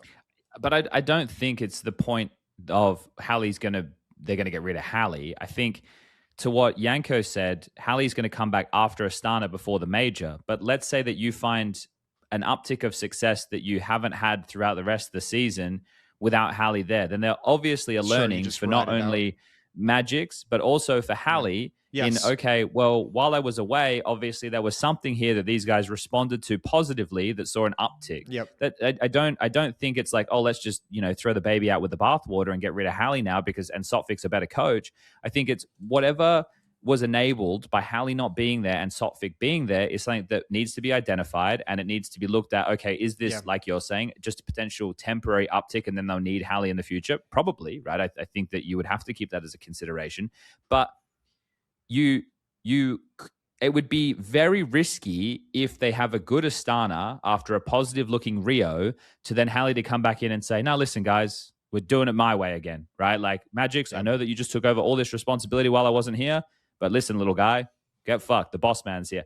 And I'm sure he is still sending them things and whatnot, but they have more freedom. He's not there, right? They're able to run things a little bit more as they would choose. And I think that is the key. Magic's is taking on more responsibility, and you're only going to learn to be an in-game leader if you have some swings and misses, if you take those chances, if you're able to make those calls, and that safety net's not there anymore. Magic's now can't just like take his hands off and be like, listen, Hallie, you tell the boys what to do. I'm just like I'm just a player. Yeah, I think that's the big deal. It's like you can't put the genie back in the bottle, right? Like you can't just undo what's been done or like forget that these things worked well for you. And yeah, one of the reasons why I think Spirit struggled, for example, against Nico and Monacy, Falcons and G2 is because like their T side was just always like kind of robotic, sort of step by step, and it was very regimented. And I think Nico was feasting on that, sort of having good reads on CT side and teams. Did we not see every top team being able to nade donk during default to like 40 HP? Yeah. Like on maps like Dust 2 or and so on, unless they're doing, something fast together or whatever. So it was clear that they had tells that made people's lives easier playing against them and made them a little bit predictable and easier to read, right? For the best teams in the world. And I think it was clear in some of their games in Rio, especially the playoff games, that wasn't the case. Like there was more risk taking in terms of, all right, we're not going to flash this corner. We're just going to walk short into Cat, and they caught Nico completely off guard, jumping with an aid in his hand, right? Like plays like that, or going faster maybe into a set call, into a B split or whatever it may be, having some nice fakes in their arsenal too, especially in some of the pistol rounds. And all these things combined makes them more difficult to read, and obviously makes it harder for their opponents to play against them. And they are in better situations in late round, in some of these slower rounds, and it all just adds together, right? And we'll see. First of all, at the next tournament, can they keep this going in terms of the play style and the output they get from the players? And then also down the line, we'll get to that conversation. Okay, what do you do now? I want to point out, I understand the Nico Mondesi versus Shiro Donk is much more of a broader conversation, but if we narrow it and it's just Falcons versus Spirit with cause, the head-to-head is in favor of Falcons, but the head-to-head in arenas is 2-0 to Spirit. Again, there's that just pressure. reinforcing. There's that pressure. Exactly. Like the games that matter more, Spirit have gotten the better of them in both occasions. So that's something that I guess Falcons are going to have to deal with. It's also, Zwei having a live game in Budapest, and now Magus was the highest rated player in their game too. It's still my favorite roster change of the last 5 years. Which one? Zwei to Spirit. I just love they brought that motherfucker into life game against Falcons in the major playoffs and then kicked him. He was in that team for 1 month. His entire existence in a Spirit jersey was to fuck Falcons. Well, he won Cologne and then leave. And he won Bounty. No, it doesn't matter. None of that fucking matters next to fucking Falcons at the major. It doesn't matter. Okay, all right. Fair enough. It's just hilarious to me. I want to open a new can of worms. Sure. Is it the can of worms I'm expecting? I don't know. What does your worms look like? Red. Mine look like mice. Oh, we have to talk about them. Yeah. It wasn't going to be them. Yanko and I had the same worms, and it was a mouse.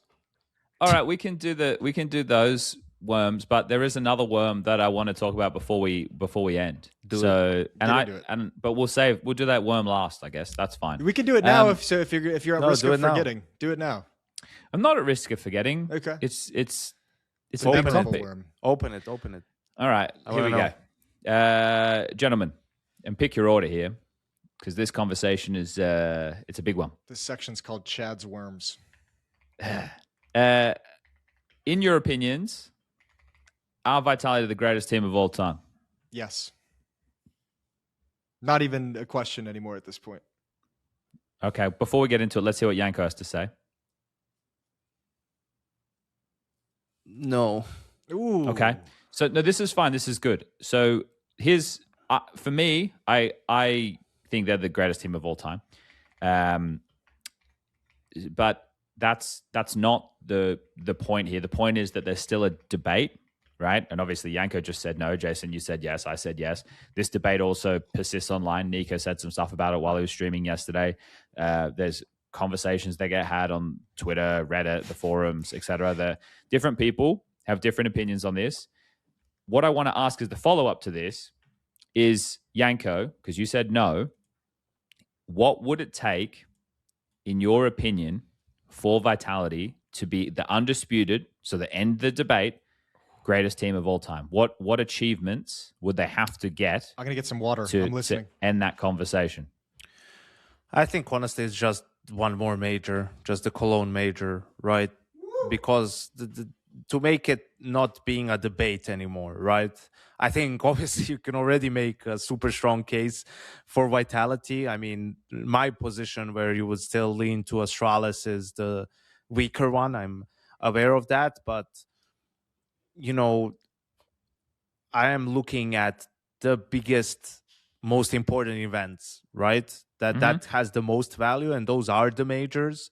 And listen, I think we're all in agreement that Vitality is the main favorite and probably going to end up winning the Cologne major, right? But until it happens, because over a longer period of time, it's harder to keep your dominance. And Vitality has obviously done a great job of being able to do that. They stumbled for a little bit and were able to bounce back.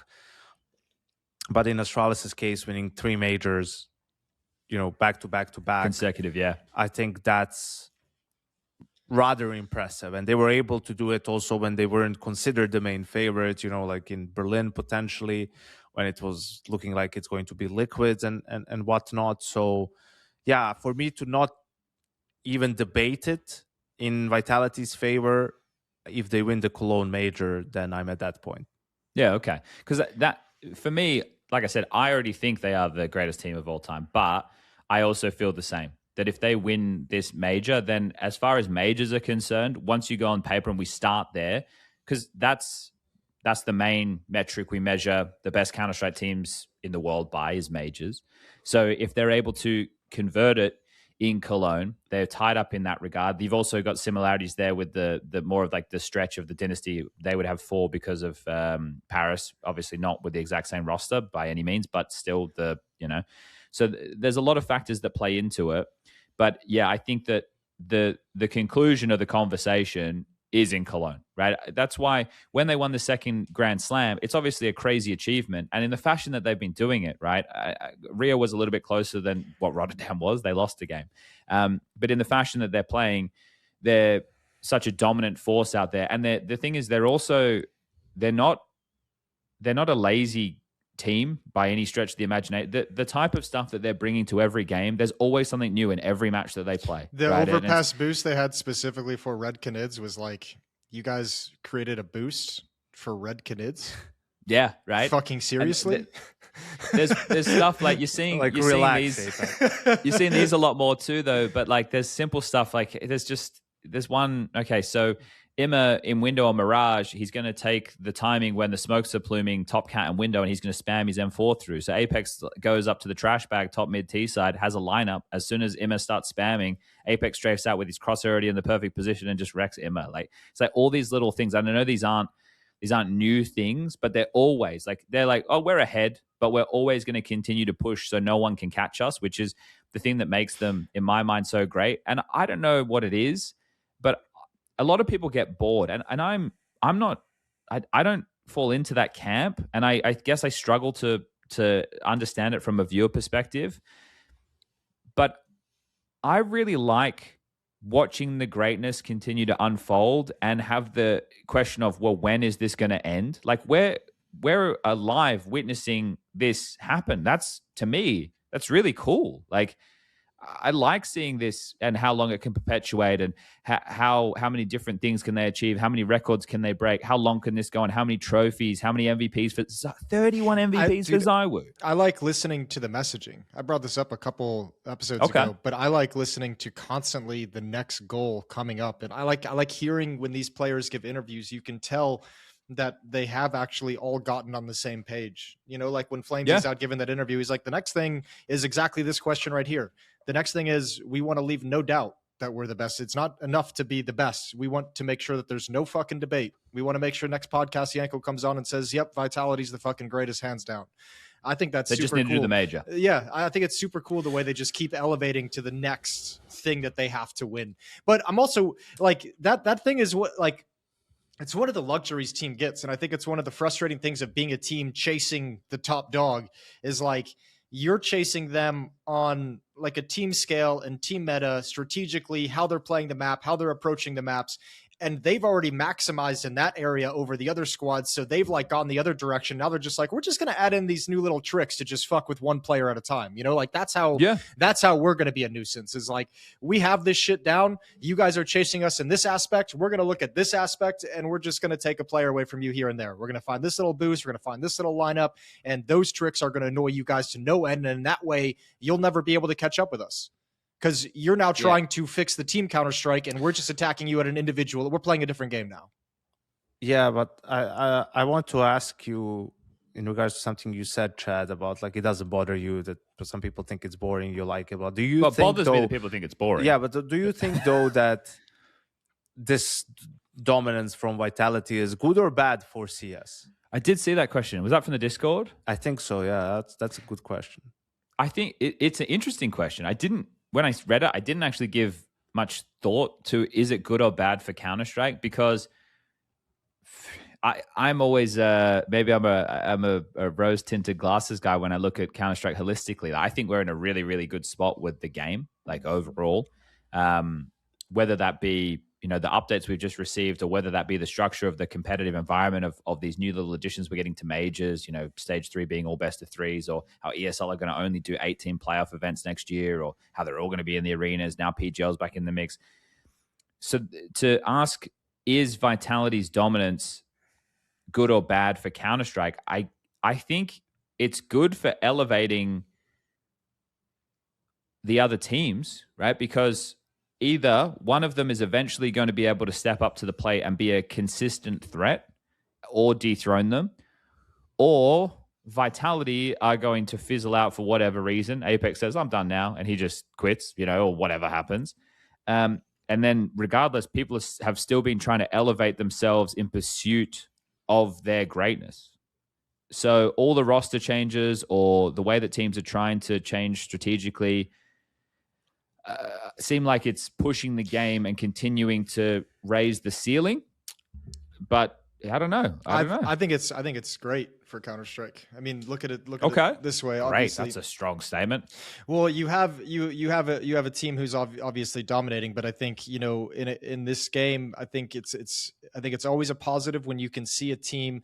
All the conversation around like CS:GO to CS2, kind of changing the lowering the floor, making everyone a little bit better, making everything a little bit easier. I think it's good seeing a team that's able, as a unit, to elevate themselves individually to a degree where they can have such a huge step up. Like it's good to have a game where you can see a team establish this level of dominance. I think having the conversation of the greatest of all time player with ZywOo being part of this team and how it contends to the race over Simple over the years, I think that's a positive conversation. And he's cleared him. He's now easily. the GOAT. Yeah. I think a team that is this dominant, that is kind of the face of Counter-Strike at the point, that has players as charismatic as Apex, as FlameZ, as Mezzy, as ZywOo has even become, is obviously excellent. It runs deep on that team. You have the greatest rifler of all time. I think Rops has clearly overtaken Nico in that regard as well. So you have him also just continuing to chomp on and pick up Grand Slams, pick up majors, pick up trophies. And I think the other thing that's really good is this team, I think people can sometimes forget, this team became this great as a team. Like when Mezzy joined this team, there was question marks. When FlameZ joined this team, there was question marks. There was even question marks around ZywOo. All of these players have gotten to this level of dominance on an individual level because they have figured out how to work together so well as a team. I think you look at this Vitality team right now and you'd say you've got the best anchor in Mezzy, got the best opper and player in ZywOo, got the best IGL in Apex, you got the best lurker in Rops, who's also another good anchor kind of player, and probably one of the best openers aside from Donk, if not FlameZ, who's statistically I think this year having FlameZ better is the than best Donk opener in the world. So you're looking at a Vitality team that kind of, in a way, you could argue has 5 players who are all the best in their particular roles in Counter-Strike, but none of them were that way before these 5 players came together. Other than maybe Rops and with ZywOo, you could argue. And ZywOo. You could argue. But you could also, I agree. You can make arguments for other players, right? Let me say that I think their dominance is bad for CS. Okay. I think it's bad at the moment, but it's going to make the bounce back even better, right? From the scene or just one team? Just whoever takes them? From the scene. Because, when you have such a dominant, potentially GOAT team, like whoever manages to topple them, well, that would be, rather impressive, right? I agree with you, Chad, with the stuff that you said about they're raising the ceiling for everyone else and they're playing great Counter-Strike and, they're not playing like a boring brand. All of that stands. But I think just from an entertainment standpoint, it does get a bit boring that they win, almost every tournament, right? And how happy were we at the second half of last year when they didn't, when they stopped winning? Weren't we all saying, I'm just happy that we're not going into a tournament knowing that Vitality is going to win, right? Like there's some... That's how dominant they were. We're just like, thankful. Yeah, there's a bit of unknown going to it. So I think from that standpoint, it's bad for some of the viewers out there, right? Who are like, why should I even tune in? Unless they're hardcore viewers, I know who's going to win, blah, blah, blah. Not everyone is a fan of that team and those players, right? So if you choose not to tune in and then they lost, you missed history. Like that's the thing that I don't get. It's like, well, I just don't want to watch. All right, well, don't watch. But then if they do lose, they'll be tuning in midway through, right? But I just think it's more fun for people to watch, knowing that there's multiple teams realistically fighting for it and having a chance, right? Like think about tennis. If you didn't have Djokovic and Federer and Nadal, and it was just one of them, it would be pretty fucking boring, wouldn't it? Like, like if they weren't there to challenge each other and push each other. Yes, of course, I agree with the aspect of, they push other teams to get much better in order to beat them because they're so fucking good. But yeah, I think it's a net negative, but not like disastrous effects, right? I just think it would be more entertaining if there were more teams that could challenge them for the grand scheme of things. Not that Vitality gives a fuck about that or that they should or anything along those lines. But yeah, once we get a couple of more teams that are able to challenge them on a consistent basis, I think these events will become more fun to work even and to follow. At least, I'll be honest with you. If you compare, I think the only other era we had where we could have a similar conversation was Astralis when they were kind of the favorites and winning those things. Was like, because we had the conversation then, is this just getting fucking boring to watch? I'll say this for Vitality, like the dominance of Astralis was so much more, I don't know if boring's the right word, but I can understand, leaning towards that word because it was a tactical dominance. It was like, you guys don't even get to play the game. Vitality, I think, is just kind of beating you heads up a lot of the time as well. You know what I mean? Like it's Does that play a factor in the GOAT debate in favor of Astralis for you guys? I think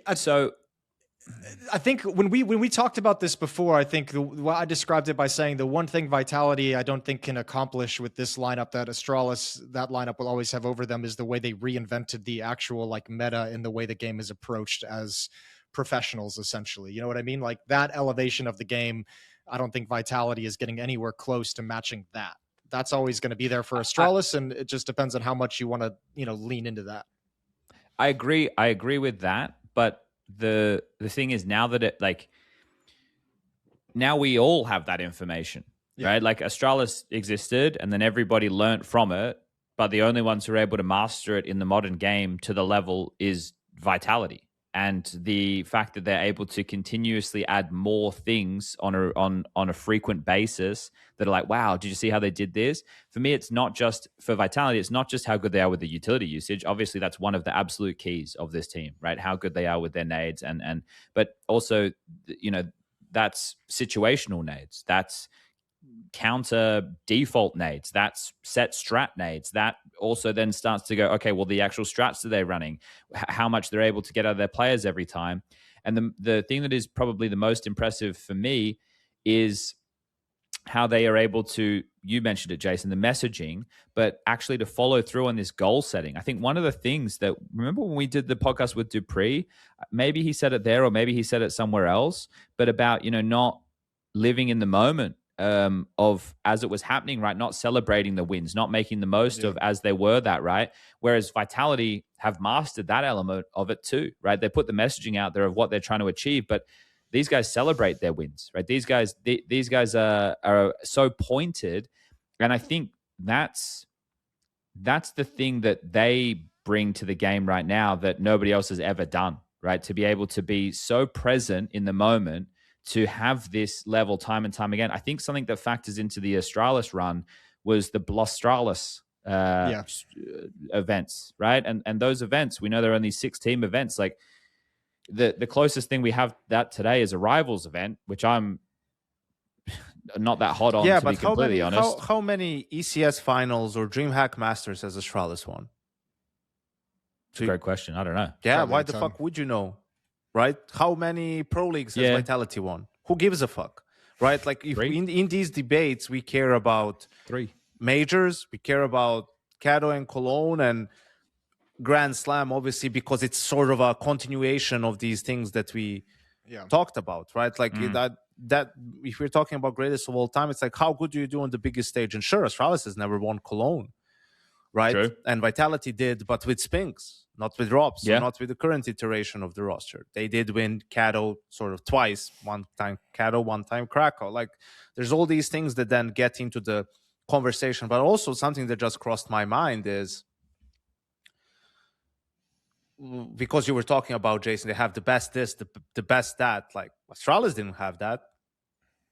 You could argue that at no point they had devices. Jason's GOAT, Yanko, careful. They did have device. They did have the CS GOAT. He's only Jason's GOAT, right? But like there's at least 12 of us out there. Glaive was the best in-game leader. Yes, fair enough. I Fragging think in people will, IGL. that's probably the consensus, and also that other guys were really good in their roles. Zipex was an incredible clutcher. Dupree, a very strong rifler. Magus, But that's like great Messi and tanker. Flamesy. Yeah. But I don't think people would say that they were the best in those roles in the world. So they did have one Astralis year. was more of a greatest team. More emphasis on team. I don't know. I don't know. It's They had 1 year where they had 5 players all in the top 20 at HLTV. I Was it know, all but five? that was all also off the back of all the team success. We know how those But that's stats are kind measured. of what happens with Vitality too. Like these guys being so good is off the team success. Like Flamesy's not the best entry in the world because he just runs in and headshots everybody. He has so much faith in the strategies that have been devised by his teammates that he has the confidence to run in and headshot everybody. You look at the amount of kills this guy gets while that people are blind thanks to Apex. Right, that doesn't take away from Flamesy being able to execute that. It just props up the rest of the team for being great at facilitating the player. That for me is team Counter-Strike, not individual. Flamesy and Mezzy would not be the same players if they had Monacy and Bit over Zywo and Robs. They would not have the same level of up to. They can only be this good because Zywo and Robs exist on their team. But isn't but doesn't that then go to team Counter-Strike? As opposed to individual Counter-Strike? No. I just don't think you can punish him for that. I think I'm not saying you can punish them. But how is that not team Counter-Strike then? Like, if they wouldn't be the players they are now in a different team, how is not related to the team? Well, because I'm talking about the two parts of that team that are the best players in the world, or arguably the greatest ever at the position. Okay. So if they had someone if they had players who are incredibly strong in those roles, but not the greatest ever, well, then that wouldn't be enough. This is the pimp tweet. Which part? What tweet? Would Vitality win trophies with Brokey instead of Zywu? Now we're replacing the goats with the average. All right, should we talk about MOUZ? Should we talk about MOUZ? We should talk about MOUZ because the MOUZ MOUZ thing has fucking layers to it. Well, I guess I'm only going to talk about the quality of their Counter-Strike, Jason. So I'm not really interested. Oh yeah, Jason, that also happened after our last episode. Right after the Sycrone thing, right Yeah. when I was editing it, I was like, "Motherfucker, that would have been great." I have nothing to say or add on that. All right, so you guys, well, we'll introduce it. Chad will keep his mouth shut if he can fucking help it. Well, the news actually came. MOUZ decide to bench Jimmy. They bench Brolin, and they're bringing in JL on loan. Zelix is promoted from... It's a trial. Yes, the on loan as a trial from JL. Zelix is promoted from the MOUZ NXT. And then Exertion is going to take over as the IGL for Brolin. And then the major is going to roll around. JL will sit out the major. Brolin will come back in his place to play the major. That's a little bit weird. But Exertion will still be the But IGL. Exertion will still be the IGL. But that's not where I want to start. That's just kind of what occurred. 2 to 3 days prior to that is when Sycrone came out, and I guess I should find the actual quote, but essentially, paraphrasing, kind of blamed a lot of the negative feelings and emotions being directed as MOUZ, talking about that the talent has some level of responsibility. Members of the broadcast team have responsibility with how the conversation swirls around MOUZ. I think the people who are on the talent list have a lot of responsibility. Yes. That was the quote. And I'm assuming that's alluding to the trend of basically kind of the oralist conversation. We saw Torji take some offense, like saying, if you're over the age of like 25 using the word aura, like, I don't know, he was not happy about it. So that one really seemed to resonate. But I guess, yeah, starting there is clearly MOUZ got to a point with all of their frustrations and issues of not being able to fix problems where, to kind of, I guess, be a little understanding of the situation, very much felt targeted, I would imagine, by members of the broadcast team in terms of how their team was playing and how they were struggling to fix issues over the course of the last year. Dude, all right. So there's a couple of more quotes in there. I mean, that's the main quote. There, yeah. But this is also what it goes. Like, to be honest, some of the people on the cast have a lot of say, blah, blah, blah, blah, blah. I think that hurts us a lot, and I would love for it to turn around to be more about the quality of how we play. So the quality of how we play. But I'd rather have... You've been playing like shit in the last month or more than that. And then the second thing that he says also, but I'd rather have it be about Counter-Strike, have it be about this young, exciting group we have.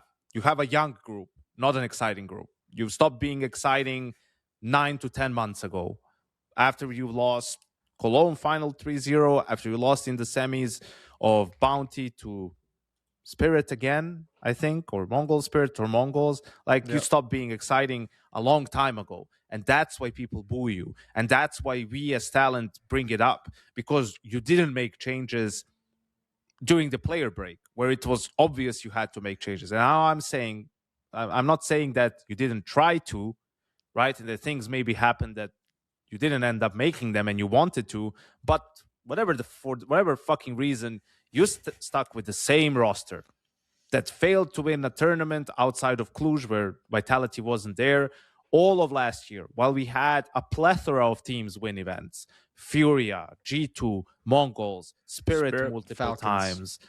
No. And all these other... Falcons they also won a PGL tournament, but no Vitality there. It's comparable to the MOUZ. So that's the reason. Then this year starts, and what we were saying, even myself, who was a big critic, I'm saying, like, MOUZ is a really good team that will not win a tournament. I didn't say you were a shit team. I didn't say they were like whatever. I'm just saying they're not going to win. With these 5 guys, they're incapable of winning. It's unfortunate, but it is what it is, and they need to make a change to help that case. Didn't make a change. Krakow comes along. You get banged out by Vitality again, right? Goes from bad to worse by losing to Foot in Pro League playoffs, going out in last place after a loss to 9Z.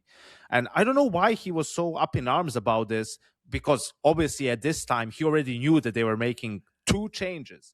So this is how dire things got at MOUZ, that they are making a change only to change back for the major, because obviously you can only change one player for the major itself. You have to register him as a substitute, and then you'll just use him as your starting 5 once the major rolls around. But this second guy, JL in this case, right? Like, he's just going to play 2 tournaments with them and then sit out the major.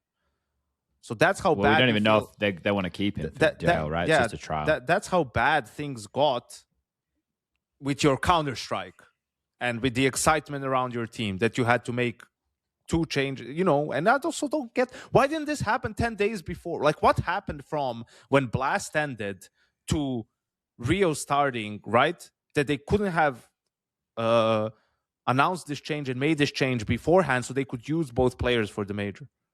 The timing is odd, right? But the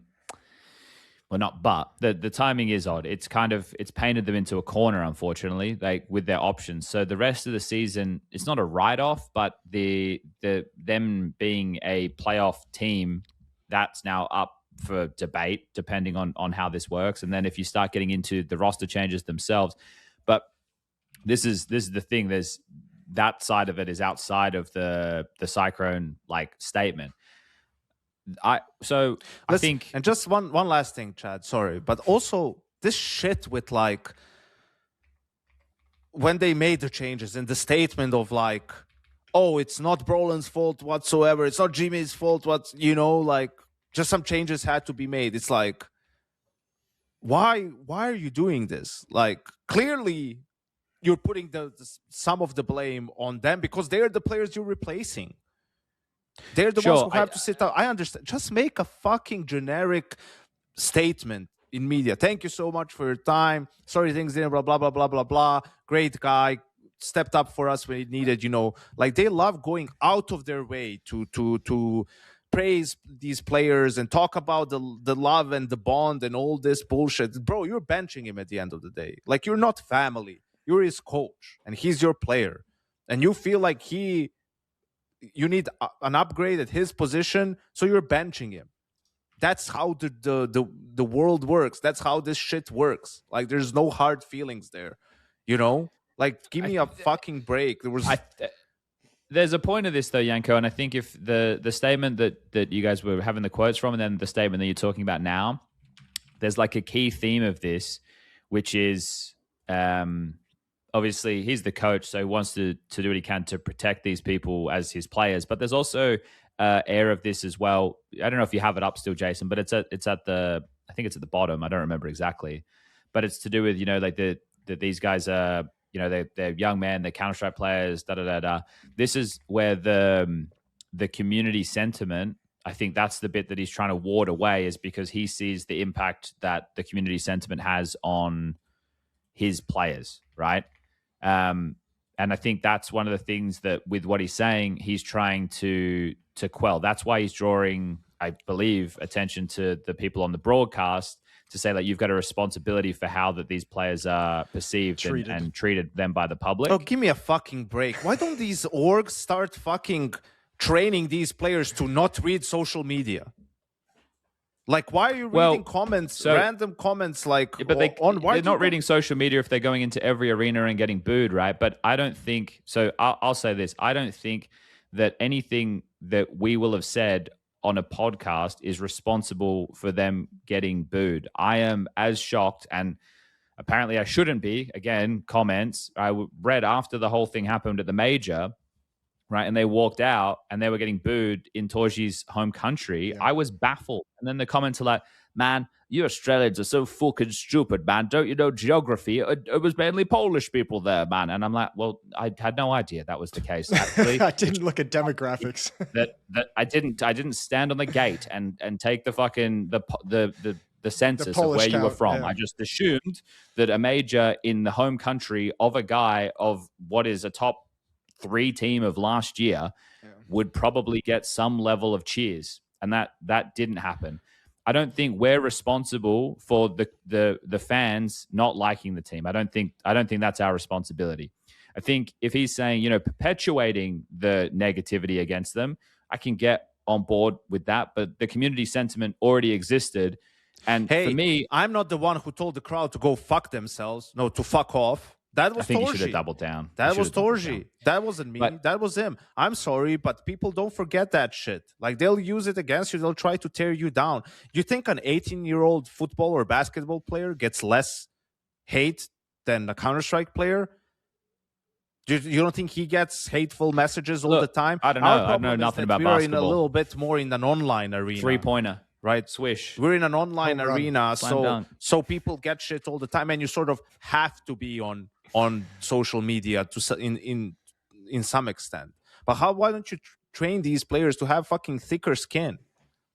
The world isn't all sunshine and rainbows. Like, people are gonna be saying vile shit to you, whether you're the best or you're not the best. If you're gonna ride that emotion swing of, oh, they're praising me when I'm doing well, you're gonna be in for a rude awakening once you start struggling. I don't disagree with what you're saying, Yanko, but I do return to the fact that every stage that they walked out on, they were booed, and for them, they're probably thinking, "What is it that we have done as individuals that are causing Why do you care? To be the case?" Why are you thinking about it? Why do you think about whether you're being booed or not? Probably at some point it became a meme because it's MOUZ and everyone boos them. They're just boring, man. They were boring. They were not playing a super exciting brand of Counter-Strike. You were not, Sycrone, playing it.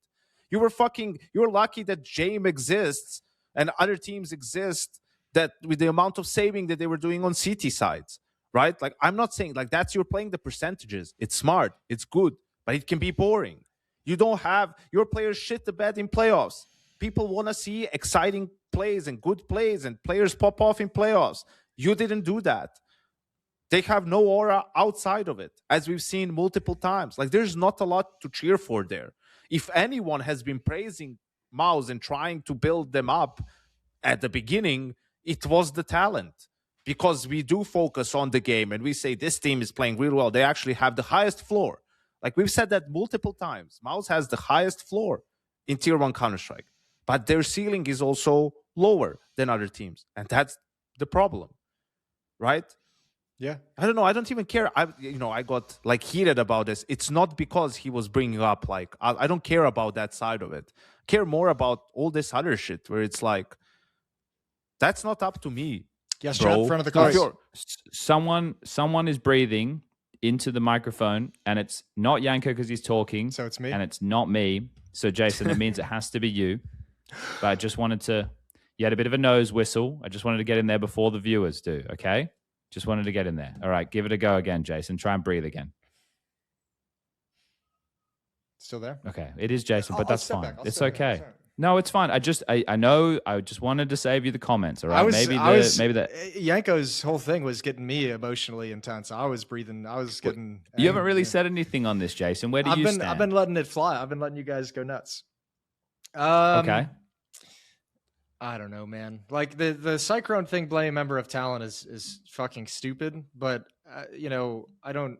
I actually thought it was funny because, like, again, like when that happens, I think back to when I was a coach, and there were a couple moments where I got fucking pissed off at the talent too. Like when I was coaching Liquid, there were like a couple moments where like I would see like a tweet or a statement about the team, about Liquid, and you're kind of like huddled down within your own squad, as you know, Yanko, and don't really realize the outside world and Counter-Strike ecosystem too much, and then I would see something like that and it would just piss me the fuck off. Like, these fucking dickheads don't know what I'm dealing with. They don't know what's going on internally. They don't know what's going on here, and here. And I think it's just the nature of the job. So, I mean, it didn't surprise me to see him like kind of lash out, because I think there's also an element of, as you mentioned, Yanko, as well, I think of like wanting to defend these players, or maybe as you, Chad, wanting to like kind of like stick out there and take some shots for him because you've been working with these young guys for so long. I stepped in front of a few shots for Stewie and took a ton of criticism on the 10 a.m. fucking tweet that he made because he's a moron. And as a coach, I felt like I had a responsibility to step in and take some of the heat off of him. So like, I get that side of it from Sycrone.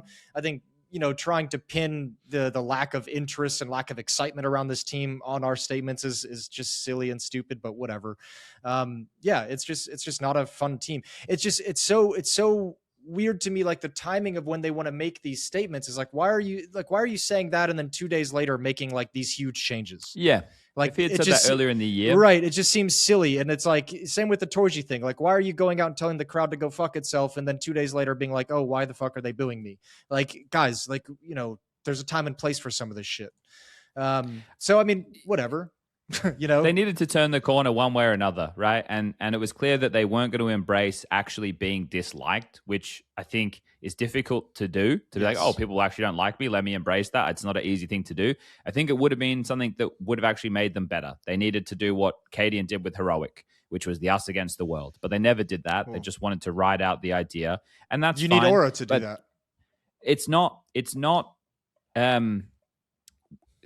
We didn't make the sentiment. The community had the sentiment. If any, like, I only got off I only got on the anti-MOUZ train this year. I think otherwise I was pretty impartial. I think just seeing so many arena games where they went missing, yep. That's where eventually, like, because I would always put myself or try and put myself in the position of the team and be like, well, how long can this go on before there is actually the break and they want to change things? And now I think they've done it at a poor time. I also question the choices of the players that they changed.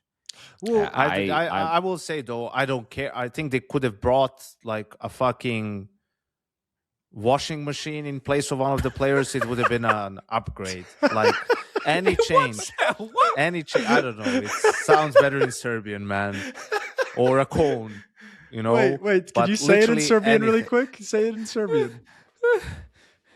No. I don't mean it sounds better as if you say it. It's just like a joke we do here, right? Like any change whatsoever would have been positive. I don't care that they have this thing with Brolin coming back for the major but not playing with them. I'll still take it. Because finally there's something to be slightly excited about for MOUZ. Like, you don't know what you will get in the next tournament.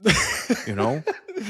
Yeah. That's true. I don't know what I'm going to get out of Exertion IGL. I do not, for the life of me, know what it's going to look like. What if, so Exertion falls off in playoffs and isn't a great like player at his position in the playoffs, right?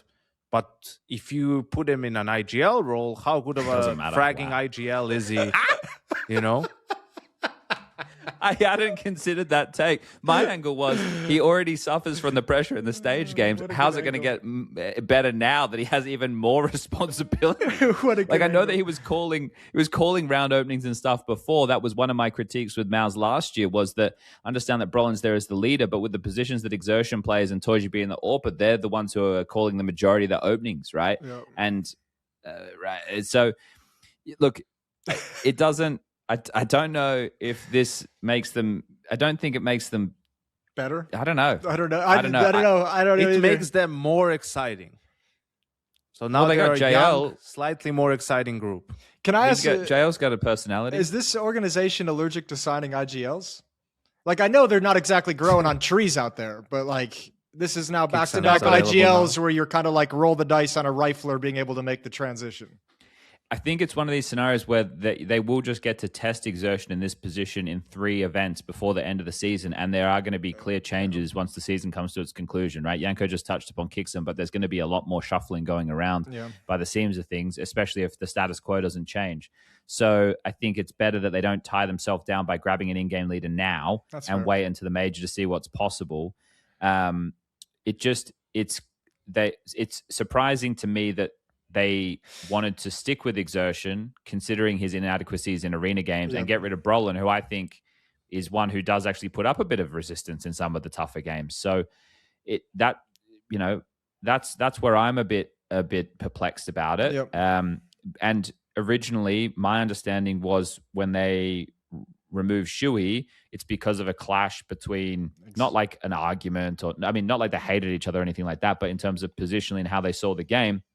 It was, do we want to keep exertion in these spots to continue being the guy who's kind of reading the game and calling the plays? Or do we give Shuey the spot so that he feels as a leader he can take over those positions and call from them? And they obviously went with exertion, and they've done it again now. So it's clearly something with exertion that they really have a lot of faith in. And I hope for his sake, because he was very exciting at one point. Yeah. Obviously, the light has diminished on that a little bit, but how old is he as well? Isn't he only like 23 or something like that? He's still young. It's another one of these players who are like pivoting into this in-game leadership 21. role. He's 21, bro. 21, dude. Jeez, but as Yanko said, he's going to be one of the top fragging IGLs. So we have that going for us. Maybe we have that going for us. Yeah, maybe not. Yeah, I don't know. I think like you find yourself in a couple of these positions where from our perspective, it's like, okay, you weren't exciting before. Now you've made these changes. At least there's something to talk about. So there's a net positive there. The change had to happen at some point. I think this is too late in the season. I think it's poorly timed. It's never too late. It's just poorly timed. And they're not necessarily the changes that I would have made, but also I don't know what's available to this organization to make the choices. So I can't really speak to that. It's just like you've already played out almost, you've qualified for the major. You played out the majority of the season. Just finish the fucking major with this roster. And then make the changes in the break. That was going to be my next question, because we just did the FaZe thing where you would ask, does FaZe make roster changes now? And I'd kind of said it doesn't make sense to me for them to change until after the major when they have more options. But in FaZe's situation, there was value to them rebuilding now and trying to get VRS points with this new core. With MOUZ, is there any benefit to the rush? Like, if you have to make these changes and then go back to change it for the from the team, maybe they were under that much of a load individually, mentally, from like not having a positive reputation in the community. That's wild though, because like as Yanko's saying, that is like kind of like you must have felt like real fucking disaster, rock bottom to make these changes now and to sign yourself up for this roster swap back into the major. So you were already pretty fucking close to panic mode.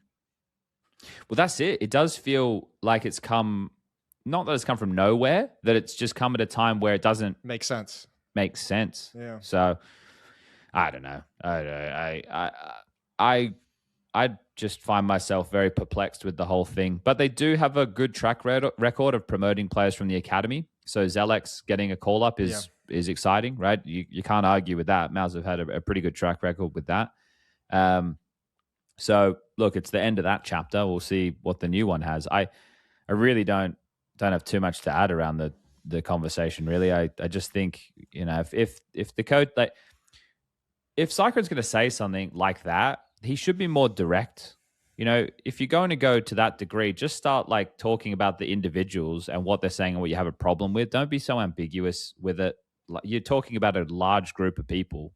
And I think a lot of people that I at least talk to in the talent group have the similar sentiment with MOUZ, that it's not the most exciting games, but I don't think that is reflected in the way that they're spoken about on the broadcast, at least from a commentary perspective. When I'm doing their arena games, I am hoping to hell that they play well, because it will make my experience more fun. I want exciting games. I don't want 13-4s. That's not a fun thing for me to do.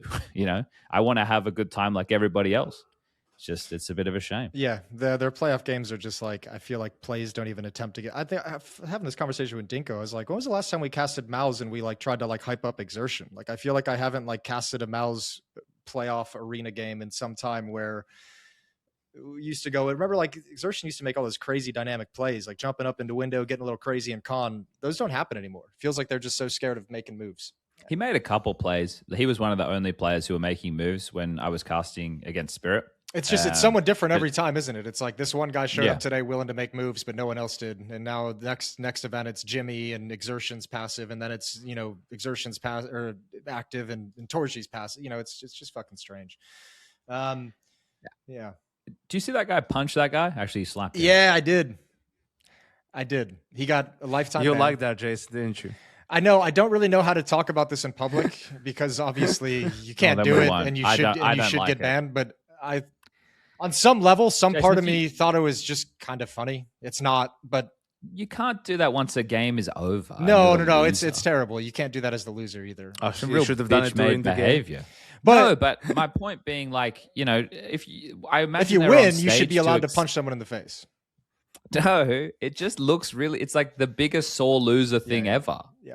You look like a little manlet when you do something like that. I thought it was. I just thought the reaction to it was hilarious to me because the camera's on the stage host, and you see like the stage host half realize what occurred, and like I try and put myself in that situation. I'm like, how do I handle that if I'm the stage host? If I'm doing my whole thing out to the stage, nervous as fuck in front of the camera, nervous as fuck in front of the crowd, being a stage host, doing douchey stage host things, and then someone in my peripheral vision gets punched in the face. How do you handle that? Do you stop the show? I don't know. It's baffling to me that, especially knowing that you're on camera when you do it. It is insane. Oh. It's an insane decision to make, but he's gone. So he's been banned. He's not even a pro player, but he's been banned by ESIC for life or something, hasn't he? So this is a precaution. The power of ESIC. Just in case any of you were wondering what happens when you punch somebody on stage. Now you all know. I wonder if that extends to like attending events. Like, let's say that the guy was going to go to Cologne. Does ESIC have that power? Well, if you're an ESIC partner organization, maybe. So yeah. Cool. One more fun conversation to close out. We're gonna take this in a crazy. You love the fun ones. Yeah, Jason. I really do. Just because I have this really fun conversation up on Polymarket at the moment. Will Astralis make a roster change before July? Now you'll notice we haven't talked about Astralis at all during this episode. So I wanted from left field. Yeah, I just wanted to get it in really quickly here. Before when? July. So what, major ends like late June, so they would have maybe like a week or two after the major ends to make a move, depending on when they get eliminated. Aren't they overperforming right now? Like, isn't this team above everybody's expectations of Hooksy, FOZY, Yabby, Stare, and Ryu? Yeah, they are. And in fact, there's some confidence that this team is geared well by the people at Polymarket. They say there's only a 50% chance that a roster change is made. Sorry, yeah, what? But you're looking at it the wrong way, Chad, as well. Exactly. Okay, sorry, my bad. Astralis making a roster change doesn't have to be induced by Astralis. That's true. What if someone really wants to get Stare?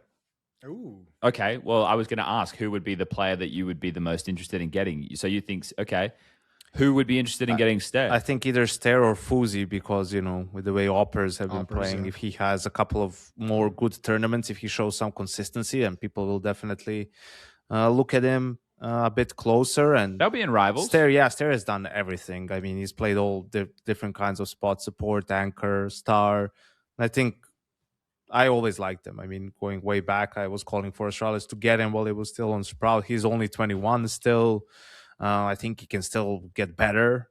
So that would be the player that you would probably try and get first and foremost. Astralis themselves making a move, I don't see it, like, unless they feel someone is really holding them back and they can keep improving. But they were vocal about, no matter the results, they're just looking to improve with every event, and there's tons of things they still have to work on, and that's where the focus is at. It's interesting because when you look at teams that are likely going to be making roster changes, obviously FaZe is one. you could start bringing MOUZ into the conversation, but again, I don't know what these guys are thinking over there, so I don't know if there's not a lot of teams though who are in like the top orgs. Oh, maybe Liquid, but also would they make changes? Try and get somebody like Stare?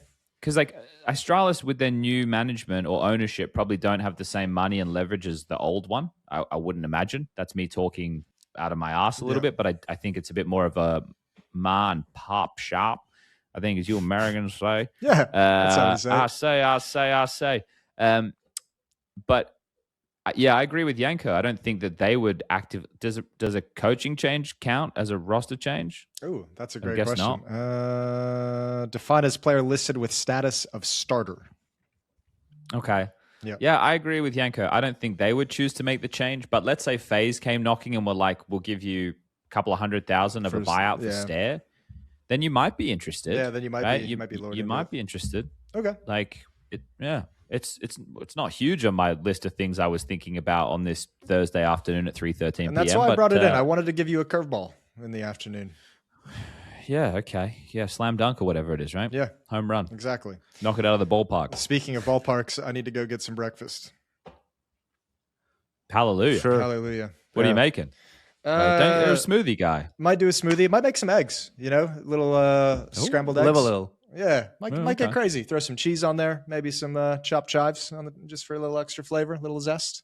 I'm gonna go put some cream in my eye. That sounds fun. All right, well, you enjoy the eye cream, Yanko. Have a good one. Thanks, Goodbye. Jason.